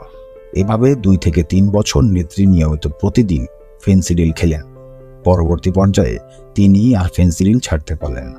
যখনই তিনি ফেন্সিডিল ছেড়েছেন তখনই পুরানা সেই রোগ ব্যাধি, সর্দি, গলা খুশখুশি, বক্তৃতার সময় গলা ভেঙে যাওয়া, ঘুম না হওয়া ইত্যাদি আবার পেয়ে বসে। তাই ডাক্তার এস এ মালেক বঙ্গবন্ধু কন্যা শেখ হাসিনাকে নিয়মিত ফেন্সিডিল দিতে থাকলেন আর নেত্রীও খেতে থাকলেন। বঙ্গবন্ধু কন্যা শেখ হাসিনার মনোযোগ আকর্ষণ করার জন্য জিজ্ঞেস করা হলো, আপা ঢাকার খবর কি? নেত্রী কাব্যিক সুরে বললেন, কেউ কারো নাই ছাড়ে সমানে সমান। তারপর বললেন, দিয়ে এসেছি লাগিয়ে, যা হয় হোক। আজ নেত্রীর অনেকগুলো পথসভা আছে। পথসভা মানে রাস্তার ধারে জনসভা। নেত্রীর আজ অনেক বক্তৃতা করতে হবে, গলা গরম রাখতে হবে। গলা বসে গেলে বা ভেঙে গেলে বক্তৃতা চলবে না। আবার ওদিকে ঢাকার পরিস্থিতি গরম, তাই আজ একটু বেশি ফেন্সিডিল খেতে হচ্ছে। বেলা 11টায় কক্সবাজারের জনসভা শুরু হল।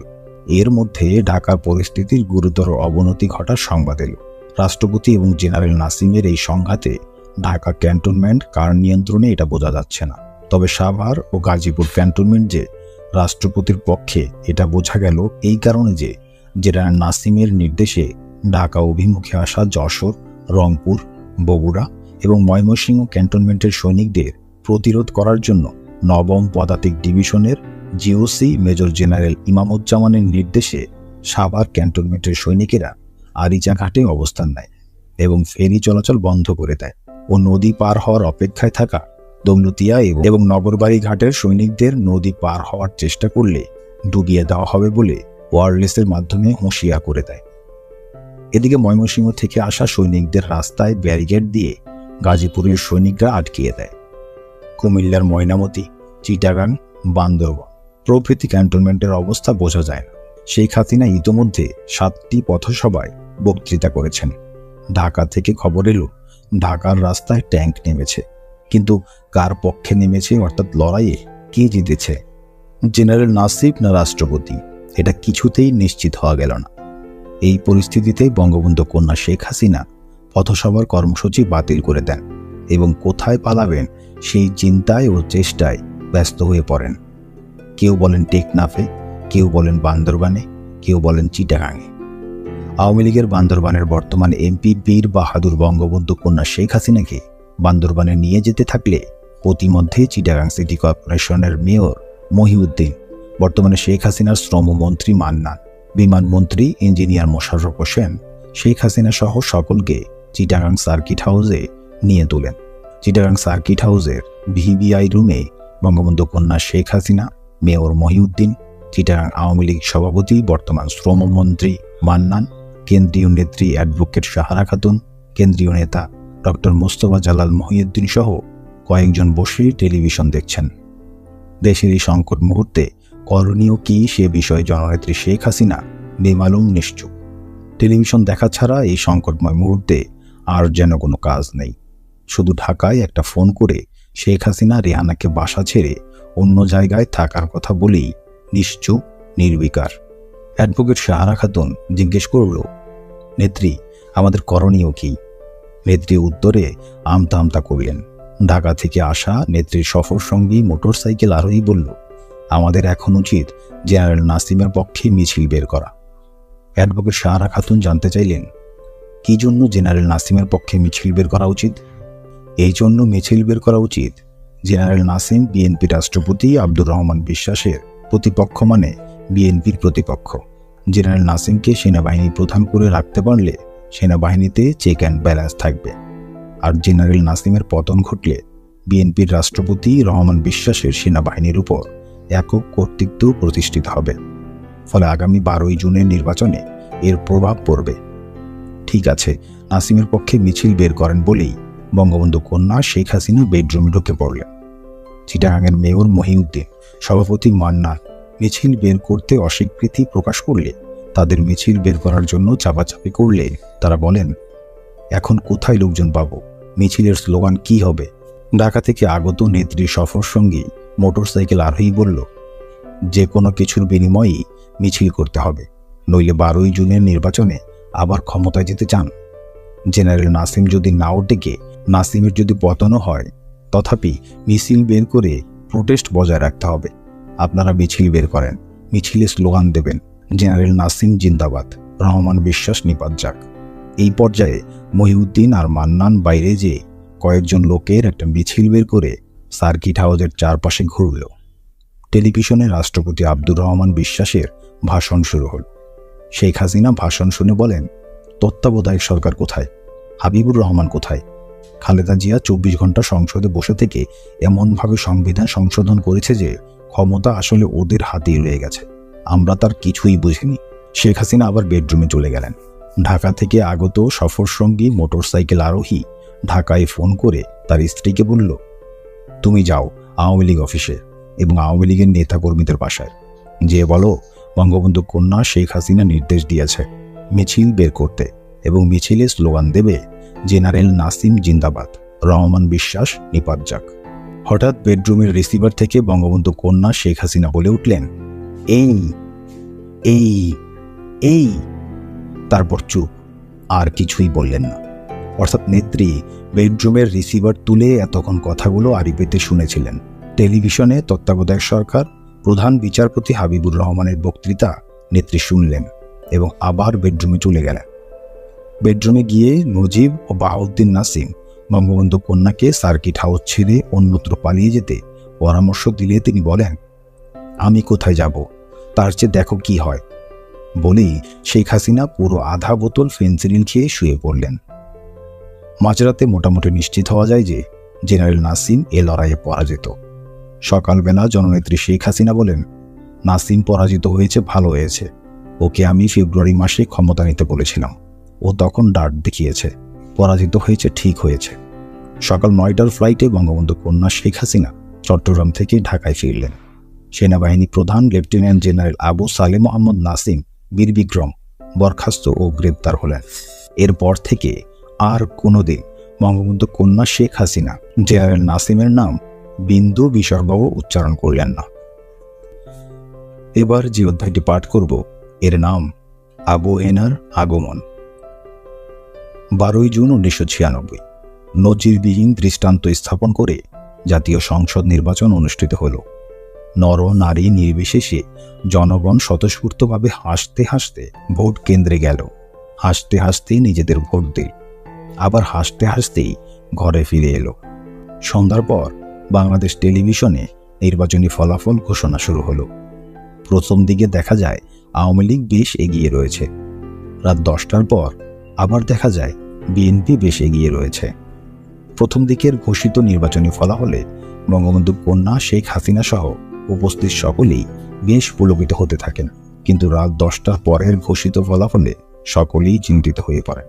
রাত প্রায় 12টার দিকে শেখ হাসিনা তার উপর হামলা হতে পারে এই কথা বলে তার বাসায় উপস্থিত সকলকে চলে যেতে বলেন। বাইরের সকলে চলে যাওয়ার ফলে শেখ হাসিনার ধানমন্ডির 54 নম্বর বাসাটি নীরব হয়ে যায়। রাত 1টার দিকে প্রধান নির্বাচন কমিশনার মোহাম্মদ আবু হেনা অন্য একজনকে সঙ্গে নিয়ে বঙ্গবন্ধু কন্যা শেখ হাসিনার বাসায় আসেন এবং প্রায় 1 ঘন্টা একান্ত গোপন বৈঠক শেষে চলে যান। এরপর যে অধ্যায়টি পড়ব, এর নাম ঐকমত্যের সরকার। নির্বাচনের চূড়ান্ত ফলাফলে দেখা গেল অন্যান্য দলের চেয়ে আওয়ামী লীগ সবচেয়ে বেশি সিট পেয়েছে। কিন্তু বঙ্গবন্ধু কন্যা হিসেব করে দেখলেন বিএনপি, জাতীয় পার্টি, জামাত এবং জাসদের আসম রব যদি একত্রিত হয়ে যায় তাহলে আওয়ামী লীগের চাইতে একটি সিট বেশি হয়ে যায়, অর্থাৎ আওয়ামী লীগের একটি সিট কম হয়। সেই ক্ষেত্রে আওয়ামী লীগের পরিবর্তে বিএনপি, জাতীয় পার্টি আর জাসদের আসম রব এই জোট বা সম্মিলিত দলগুলো সরকার গঠন করতে পারে এবং সংসদের সংক্ষিপ্ত 30টি মহিলা সিট অনায়াসে নিজেদের মধ্যে ভাগাভাগি করে নিতে পারে। বঙ্গবন্ধু কন্যা জননেত্রী শেখ হাসিনা এই হিসেব নিকেশের পর শুধু বলতে থাকেন, আবু হেনা আমার সাথে ছলনা করল, প্রতারণা করল, কথা রাখল না, কথা মতো কাজ করল না। এরপর 15 জুন সন্ধ্যাবেলায় শেখ হাসিনা জাসদ নেতা এবং জাসদের একমাত্র নির্বাচিত সংসদ সদস্য আসম রবকে নিয়ে যে কোনো প্রকারে ছলে বলে কৌশলে তার বাসায় নিয়ে আসার নির্দেশ দেন। স্বৈরাচারী এরশাদের 1988 সালের পার্লামেন্টের গৃহপালিত বিরোধী দলীয় নেতা সম্মিলিত ওয়াচডগ আসম রবকে এই সংবাদ দিলে মনে হলো তিনি এমন একটি সংবাদের জন্য চাতক পাখির ন্যায় অপেক্ষা করছিলেন। শেখ হাসিনা আমন্ত্রণ জানিয়েছেন বলার সঙ্গে সঙ্গে আসম রব এমপি বঙ্গবন্ধু কন্যা শেখ হাসিনার ধানমন্ডি 5 নম্বর রোডের 54 নম্বর বাড়িতে ছুটে চলে আসেন। 2য় তলার ভিভিআইপি রুমে আসম রব এমপিকে বঙ্গবন্ধু কন্যা শেখ হাসিনা বসতে দিলেন, মিষ্টি খাওয়ালেন। তারপর বললেন, রব ভাই, আপনারাই দেশ স্বাধীন করেছেন, বাংলাদেশ বানিয়েছেন, আপনারাই তো আমার পিতাকে শেখ মুজিব থেকেই বঙ্গবন্ধু বানিয়েছেন, সারা বিশ্বে পরিচিতি দিয়েছেন। এই সবের মূলে ব্যক্তিগতভাবে আপনার অবদানই রয়েছে সবচাইতে বেশি। আসম রব বলেন, আপনি তো তখন রাজনীতিতে ছিলেন না, কাজে আপনি জানেন না আমরা কখনোই বঙ্গবন্ধুর বিরোধিতা করতে চাইনি, আর আমি ব্যক্তিগতভাবে তো কখনোই বঙ্গবন্ধুর বিরোধিতা করিনি। বঙ্গবন্ধুর চারপাশে যারা ছিল এবং আমার সাথের গুটি কয়েক, এরা আমাদের মধ্যে দূরত্ব সৃষ্টি করে দিয়েছিল। আসলে বঙ্গবন্ধুই আমাদের প্রকৃত নেতা ছিলেন, আমরাই বঙ্গবন্ধুর প্রকৃত লোক ছিলাম। বঙ্গবন্ধু কন্যা বললেন, হ্যাঁ রব ভাই, আপনারাই বঙ্গবন্ধুর প্রকৃত লোক, তাই তো আমি আপনাদের নিয়ে মন্ত্রিসভা গঠন করতে চাই। আমরা সকলে মিলে সরকার গঠন করে দেশ চালাতে চাই। আসম রব বললেন, মনের দিক থেকে তো অনেক আগেই আমি আপনার নেতৃত্বে দেশ পরিচালনার প্রস্তুতি নিয়ে আছি এবং এতদিন তো কেবল আপনার ডাকের অপেক্ষায় ছিলাম। বঙ্গবন্ধু কন্যা বললেন, আমাকে বিশ্বাস করুন, আমি আপনার বিশ্বাসের অমর্যাদা করব না। আসম রব বললেন, আপনাকে বিশ্বাস করার ব্যাপারে আমার কোনো ঘাটতি নেই, আপনি বঙ্গবন্ধু কন্যা, আপনাকে কি অবিশ্বাস করা যায়? উপস্থিত নজিব আহমেদ, বাহাউদ্দিন নাসিম, নকিব আহমেদ মানু, কানিজ আহমেদ, রামমোহন দাস, মৃণাল কান্তি দাস, আনাম, সেন্টুদের দিকে তাকিয়ে আসম রব বললেন, আমি নেত্রীর সঙ্গে একটু একা কথা বলতে চাই। বঙ্গবন্ধু কন্যা উপস্থিত সকলকে বললেন, তোমরা এখন বাইরে যাও। সবাই বাইরে চলে আসলো। শেখ হাসিনা আর জাসদ নেতা আসম রব ভিতরে একান্তে কথা বলছেন। মিনিট 5 পরে বঙ্গবন্ধু কন্যা শেখ হাসিনা কলম এবং 2টি কাগজ চাইলেন। একটি কলম এবং 2টি কাগজ ভেতরে দেওয়া হলো। বাইরে থেকে বোঝা গেল বঙ্গবন্ধু কন্যা শেখ হাসিনা এবং জাসদ নেতা আসম রব নিজেদের মধ্যে একটি লিখিত চুক্তিনামা করলেন। মিনিট 15 পরে আসম রব চলে গেলেন। বঙ্গবন্ধু কন্যা শেখ হাসিনা ঘোষণা করলেন, আসম রবকে ম্যানেজ করা গেছে, এবার হয়তো সরকার গঠন করতে পারব। পরের দিন সকালে রামমোহন দাস একটি হিসেব নিয়ে এসে বঙ্গবন্ধু কন্যা শেখ হাসিনাকে বোঝালেন যে বিএনপি, জাতীয় পার্টি, জামাতে ইসলামী, জাসদ, রব এবং একমাত্র স্বতন্ত্র এমপি কুষ্টিয়ার মকবুল হোসেনও যদি একজোটভুক্ত হয় তাহলেও আওয়ামী লীগের সংখ্যাগরিষ্ঠতা থাকে এবং আওয়ামী লীগ সরকার গঠন করতে পারে। কারণ একাধিক আসন থেকে বিজয়ী সংসদ সদস্যদের সংবিধান অনুযায়ী শপথ নেওয়ার পূর্বে একটি মাত্র আসন বা সিট রেখে বাকি আসন বা সিট ছেড়ে দিতে হবে এবং ছেড়ে দেওয়া সেই আসন বা সিট শূন্য ঘোষিত হবে। অর্থাৎ এক ব্যক্তি যতগুলো আসন বা সিট থেকেই বিজয়ী হোক না কেন, এক ব্যক্তিকে একজন এমপি হতে হবে এবং একজন এমপি হিসেবেই ধরা হবে। সেদিক থেকে বিএনপি, জাতীয় পার্টি, জাসদ, জামাত এবং স্বতন্ত্র জোটের আসন বা সিট ছাড়তে হবে 11টি, আওয়ামী লীগের 4টি। শপথ নেওয়ার পূর্বে ছেড়ে দেওয়া আসন বাদ দিয়ে হিসেব করলে দেখা যায় আওয়ামী লীগের 11ই উল্লিখিত জোটের চাইতে একটি আসন বেশি থাকে। জননেত্রী শেখ হাসিনা এই হিসেব বোঝার পর বলে ওঠেন, ওরে হারামজাদা, আগে কই ছিলি, এখন সব শেষ, এখন সব শেষ। রব ভাউতাবাজি দিয়ে আমার কাছ থেকে লিখিত নিয়ে গেছে, এখন আর তা পাল্টানো যাবে না। হারামজাদা, আগে কি করলি, এখন কি করি? রবের কাছে আমার লিখিত আছে। এই হলো বঙ্গবন্ধু কন্যা জননেত্রী শেখ হাসিনার ঐকমত্যের সরকারের প্রকৃত উৎপত্তি এবং জাসদ নেতা আসম রব মন্ত্রী। এবার যে অধ্যায়টি পাঠ করব এর নাম রওশন এরশাদের পা ধরা। 19 জুন 1996 সন্ধ্যা 7টায় সাবেক রাষ্ট্রপতি হোসেন মোহাম্মদ এরশাদের স্ত্রী রওশন এরশাদ বঙ্গবন্ধু কন্যা শেখ হাসিনার সাথে তার ধানমন্ডিস্থ 5 নম্বর বাড়িতে দেখা করলেন। দ্বিতীয় তলায় ভিভিআইপি রুমে মুখোমুখি সোফায় বসেছেন শেখ হাসিনা আর সাবেক ফার্স্ট লেডি রওশন এরশাদ। দুজনের মাঝে 5 ফিটের মতো দূরত্ব। রওশন এরশাদ বললেন, আপা, আপনার কাছে আমার একটা অনুরোধ, আপনি জাতীয় পার্টি থেকে জিনাত মোশাররফকে মহিলা এমপি বানাবেন না। শেখ হাসিনা বললেন, এটা আপনাদের ব্যাপার, আপনারা যাকে দেবেন আমি তাকেই মহিলা এমপি বানাবো। রওশন এরশাদ বললেন, আপা, আপনি আমার বোন, আপনিও মহিলা, আপনারও স্বামী আছে, আপনি বোন হিসেবে আমার প্রতি দয়া করেন, সবই আপনার হাতে। আপনি দয়া করেই আমার স্বামীকে আমার কাছে ফিরিয়ে আনতে সাহায্য করুন। ওই চরিত্র ভ্রষ্টা নষ্টা জিনাত মোশাররফকে দয়া করে আপনি মহিলা এমপি বানাবেন না। প্রয়োজনে আপনি জাতীয় পার্টি থেকে একটাও মহিলা এমপি বানাবেন না। বঙ্গবন্ধু কন্যা শেখ হাসিনা বললেন, না না, আমি জাতীয় পার্টিকে 2টি এবং জামাতকে 1টি মহিলা এমপি দেব। রওশন এরশাদ বললেন, তাহলে আর যাই হোক, জিনাতকে এমপি করবেন না। শেখ হাসিনা বললেন, বললাম তো, এটা আপনাদের ব্যাপার। রওশন এরশাদ সোফা থেকে উঠে সোজা শেখ হাসিনার পা জড়িয়ে বললেন, আপা, আপনি আমার বোন, আপনি দয়া করে আমাকে এই মুসিবতে ফেলবেন না, আপনি দয়া করে আমার স্বামীকে উদ্ধার করুন। শেখ হাসিনা বললেন, আরে কি করছেন, ঠিক আছে, পা ছাড়ুন, আমি দেখব। রওশন এরশাদ বললেন, আপা, আপনি কথা দেন। বঙ্গবন্ধু কন্যা শেখ হাসিনা বললেন, ঠিক আছে, জিনাতকে এমপি বানাবো না। অতঃপর রওশন এরশাদ ভিভিআইপি রুমের পশ্চিম পার্শ্বের দরজা দিয়ে বেরিয়ে সিঁড়ির ধারে যেতে না যেতেই ভিভিআইপি রুমের উত্তর দিকের দরজা দিয়ে বঙ্গবন্ধু কন্যা শেখ হাসিনা বেরিয়ে ডাইনিং রুমে এসে নাচতে লাগলেন আর বলতে লাগলেন, কাউরে ছাড়ুম না, লাগাইয়া দিন কাউরে ছাড়ুম না, জিনাত মোশাররফকে এমপি বানাবই। এবার যে অধ্যায়টি পাঠ করব এর নাম হানিফ এলজিআরডি মন্ত্রী।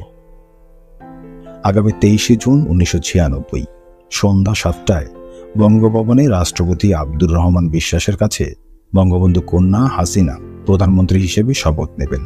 সবাই খুব ব্যস্ত। যারা মন্ত্রী হবেন বলে আশা করছেন তারা সকলেই প্রচণ্ড টেনশনে আছেন। ঘন ঘন বঙ্গবন্ধু কন্যা শেখ হাসিনার বাসায় আসা যাওয়া করছেন। মনে মনে ভাবছেন, আমি তো মন্ত্রী হব, আমাকে মন্ত্রিসভা থেকে বাদ দেয় কিভাবে? তবুও বলা তো যায় না যে এক আধাজন মন্ত্রিসভা থেকে বাদ পড়বে, আমার নাম আবার ওই বাদ যাওয়া তালিকায় নেই তো। না, এ কি করে হয়? আমাকে মন্ত্রী না বানিয়ে পারেন না, আমি মন্ত্রিত্ব পাবো, তবে কোন মন্ত্রণালয়ের দায়িত্ব পাবো এটা ভাববার বিষয়। ভাবি প্রধানমন্ত্রী শেখ হাসিনার কাছের লোক, বাসার লোক, বিশেষ করে আত্মীয় স্বজনদের কাছে ধর্ণা দেওয়া, জোর তদবির চলছে। এদের মধ্যে একজনই শুধু তদবির করছেন না, ধর্ণা দিচ্ছেন না, কারণ তিনি তো একেবারেই নিশ্চিত তিনি মন্ত্রী হচ্ছেনই। শুধু মন্ত্রিত্বই নিশ্চিত নয়, মন্ত্রণালয়ও নিশ্চিত, এবং সেই মন্ত্রণালয়টা হলো এনজিআরডি মন্ত্রণালয়। এই সৌভাগ্যবান ব্যক্তিটি আর কেউ নন, তিনি হচ্ছেন ঢাকার মেয়র মোহাম্মদ হানিফ। মেয়র মোহাম্মদ হানিফ এনজিআরডি মন্ত্রী তো হয়েই আছেন, এটা তিনি একেবারেই নিশ্চিত। তার শুধু শপথ নেওয়াটা বাকি। আগামী 23শে জুন শপথ অনুষ্ঠানটাও হয়ে যাবে। ঢাকার মেয়র মোহাম্মদ হানিফের এনজিআরডি মন্ত্রণালয়ের মন্ত্রিত্বের এই নিশ্চয়তার কারণ গত 17 ফেব্রুয়ারি 1996 ধানমন্ডি 32 নম্বর বঙ্গবন্ধু ভবনে বঙ্গবন্ধু কন্যা আজকের ভাবি প্রধানমন্ত্রী শেখ হাসিনা তো মেয়র হানিফকে এনজিআরডি মন্ত্রী বানিয়েই রেখেছেন, এবং মেয়র হানিফকে এনজিআরডি মন্ত্রী হিসেবে আনুষ্ঠানিক ঘোষণাও 17 ফেব্রুয়ারি 1996 দিয়েছেন। কাজী মেয়র মোহাম্মদ হানিফ নো চিন্তা ডো ফুর্তিতেই আছেন। এবার যে অধ্যায়টি পাঠ করব এর নাম সবার মুখ কালো। আজ 23শে জুন 1996 সাল সন্ধ্যা 7টায় বঙ্গভবনের দরবার কক্ষে রাষ্ট্রপতি আব্দুর রহমান বিশ্বাসের কাছে প্রধানমন্ত্রী হিসেবে বঙ্গবন্ধু কন্যা শেখ হাসিনা শপথ নেবেন। ধানমন্ডিস্থ 54 নং বাড়িতে শুধুমাত্র শেখ হাসিনা ছাড়া বাকি সবার মুখ কালো। বঙ্গবন্ধু কন্যা শেখ হাসিনার পিতার ফুফাতো ভাইদের ছেলেরা নজিব আহমেদ নজিব, নকিব আহমেদ মান্নু, কানিজ আহমেদ, এদের সবার মুখ কালো। এমন কালো যেন কালবৈশাখীর কালো মেঘ এদের মুখে ভর করেছে। এদের আরেক চাচাতো ভাই বাহাউদ্দিন নাসিম, সে তো ভোর হওয়ার আগেই শেখ হাসিনার বাসা ছেড়ে চলে গেছে। বাড়ির চাকর বাকর, পিয়ন, গাড়ির ড্রাইভার, বাবুর্চি, এমনকি যারা দীর্ঘ 16-17 বছর শেখ হাসিনার সাথে থাকতে থাকতে শেখ হাসিনার আত্মীয়ের মতো হয়ে গেছে, শেখ হাসিনার পরিবারের সদস্য হয়ে গেছে, তাদের চোখেও জল, তাদের মুখও ভীষণ মলিন, ভীষণ কালো। বঙ্গবন্ধু কন্যা শেখ হাসিনা কিছুক্ষণ পরপর শুধু বলছেন, সবাই এমন শুরু করেছে যেন আমি মরে যাচ্ছি। আর ঘণ্টাখানেক পরেই বঙ্গবন্ধু কন্যা শেখ হাসিনা প্রধানমন্ত্রী হিসেবে শপথ নেবে, অথচ তার বাড়িতেই নেমে এসেছে ভীষণ গাঢ় শোকের ছায়া। বঙ্গবন্ধু কন্যা শেখ হাসিনা বলেই যাচ্ছেন, হ্যাঁ, আমি কি মরে যাচ্ছি যে সবাই শোক শুরু করেছে? শেখ হাসিনার আত্মীয় সহ 2-3 জনকে এই শোকের কারণ কি জিজ্ঞেস করলে তারা বলেন, বোঝেন না, উনি তো প্রধানমন্ত্রী হয়ে গেলেন, ওনার আখের তো বুঝিয়েই নিলেন, আমাদের কি হবে? এখন তো উনি আমাদের খোঁজও নেবেন না, আমরা যে এত বছর এত কষ্ট করলাম তা মনেও রাখবেন না। বলা হলো, না, প্রধানমন্ত্রী হয়ে ভুলে যাবেন কেন, মনে রাখবেন না কেন, নিশ্চয়ই মনে রাখবেন। ওরা জবাবে বলল, এখনো বোঝেন নাই তো কি রকম বেঈমান, বুঝবেন। সন্ধ্যা 7টায় বঙ্গভবনের দরবার কক্ষে প্রবেশ করা হলো। আওয়ামী লীগের সমস্ত এমপিরা এসেছেন, বিচারপতিগণ এসেছেন, 3 বাহিনী প্রধান এসেছেন, প্রশাসনের কর্মকর্তাগণ ও গণ্যমান্য ব্যক্তিগণ সবাই এসেছেন। নতুন পায়জামা পাঞ্জাবি আর মুজিব কোট পরে এসেছেন ঢাকার মেয়র মোহাম্মদ হানিফ। তিনি সাধারণত মুজিব কোট পরেন না, কিন্তু তিনি তো নিশ্চিত তিনি আজ মন্ত্রিত্বের শপথ নিচ্ছেন। বঙ্গবন্ধু কন্যা শেখ হাসিনা গত 17 ফেব্রুয়ারি তাকে মন্ত্রী বলে ঘোষণা দিয়েছেন, কাজেই তিনি আজ মুজিব কোট পরে এসেছেন। তিনি জনতার মঞ্চ তৈরি করেছেন, খালেদা জিয়া সরকারের পতন ঘটিয়েছেন, জনতার মঞ্চের নায়ক তো তিনিই। এই সমস্ত দিক দিয়ে ঢাকার মেয়র হানিফ আজকের অনুষ্ঠানের মধ্যমণি না হলেও কম গুরুত্বের না। এবার যে অধ্যায়টি পাঠ করব এর নাম আমার সাথে বেঈমানি। অনুষ্ঠানের শুরুতেই প্রধানমন্ত্রী হিসেবে বঙ্গবন্ধু কন্যা শেখ হাসিনা শপথ নিলেন এবং বাংলাদেশের নতুন প্রধানমন্ত্রী হলেন। এবার প্রধানমন্ত্রী শেখ হাসিনা তার মন্ত্রিসভার নাম ঘোষণা করবেন। প্রধানমন্ত্রী শেখ হাসিনা ব্যাগ থেকে তার মন্ত্রী পরিষদের লিস্ট বের করেছেন। ঢাকার মেয়র মোহাম্মদ হানিফ আস্তে আস্তে চেয়ার থেকে উঠছেন। প্রধানমন্ত্রী শেখ হাসিনার মন্ত্রী পরিষদের নাম পড়তে একটু সময় লাগছে।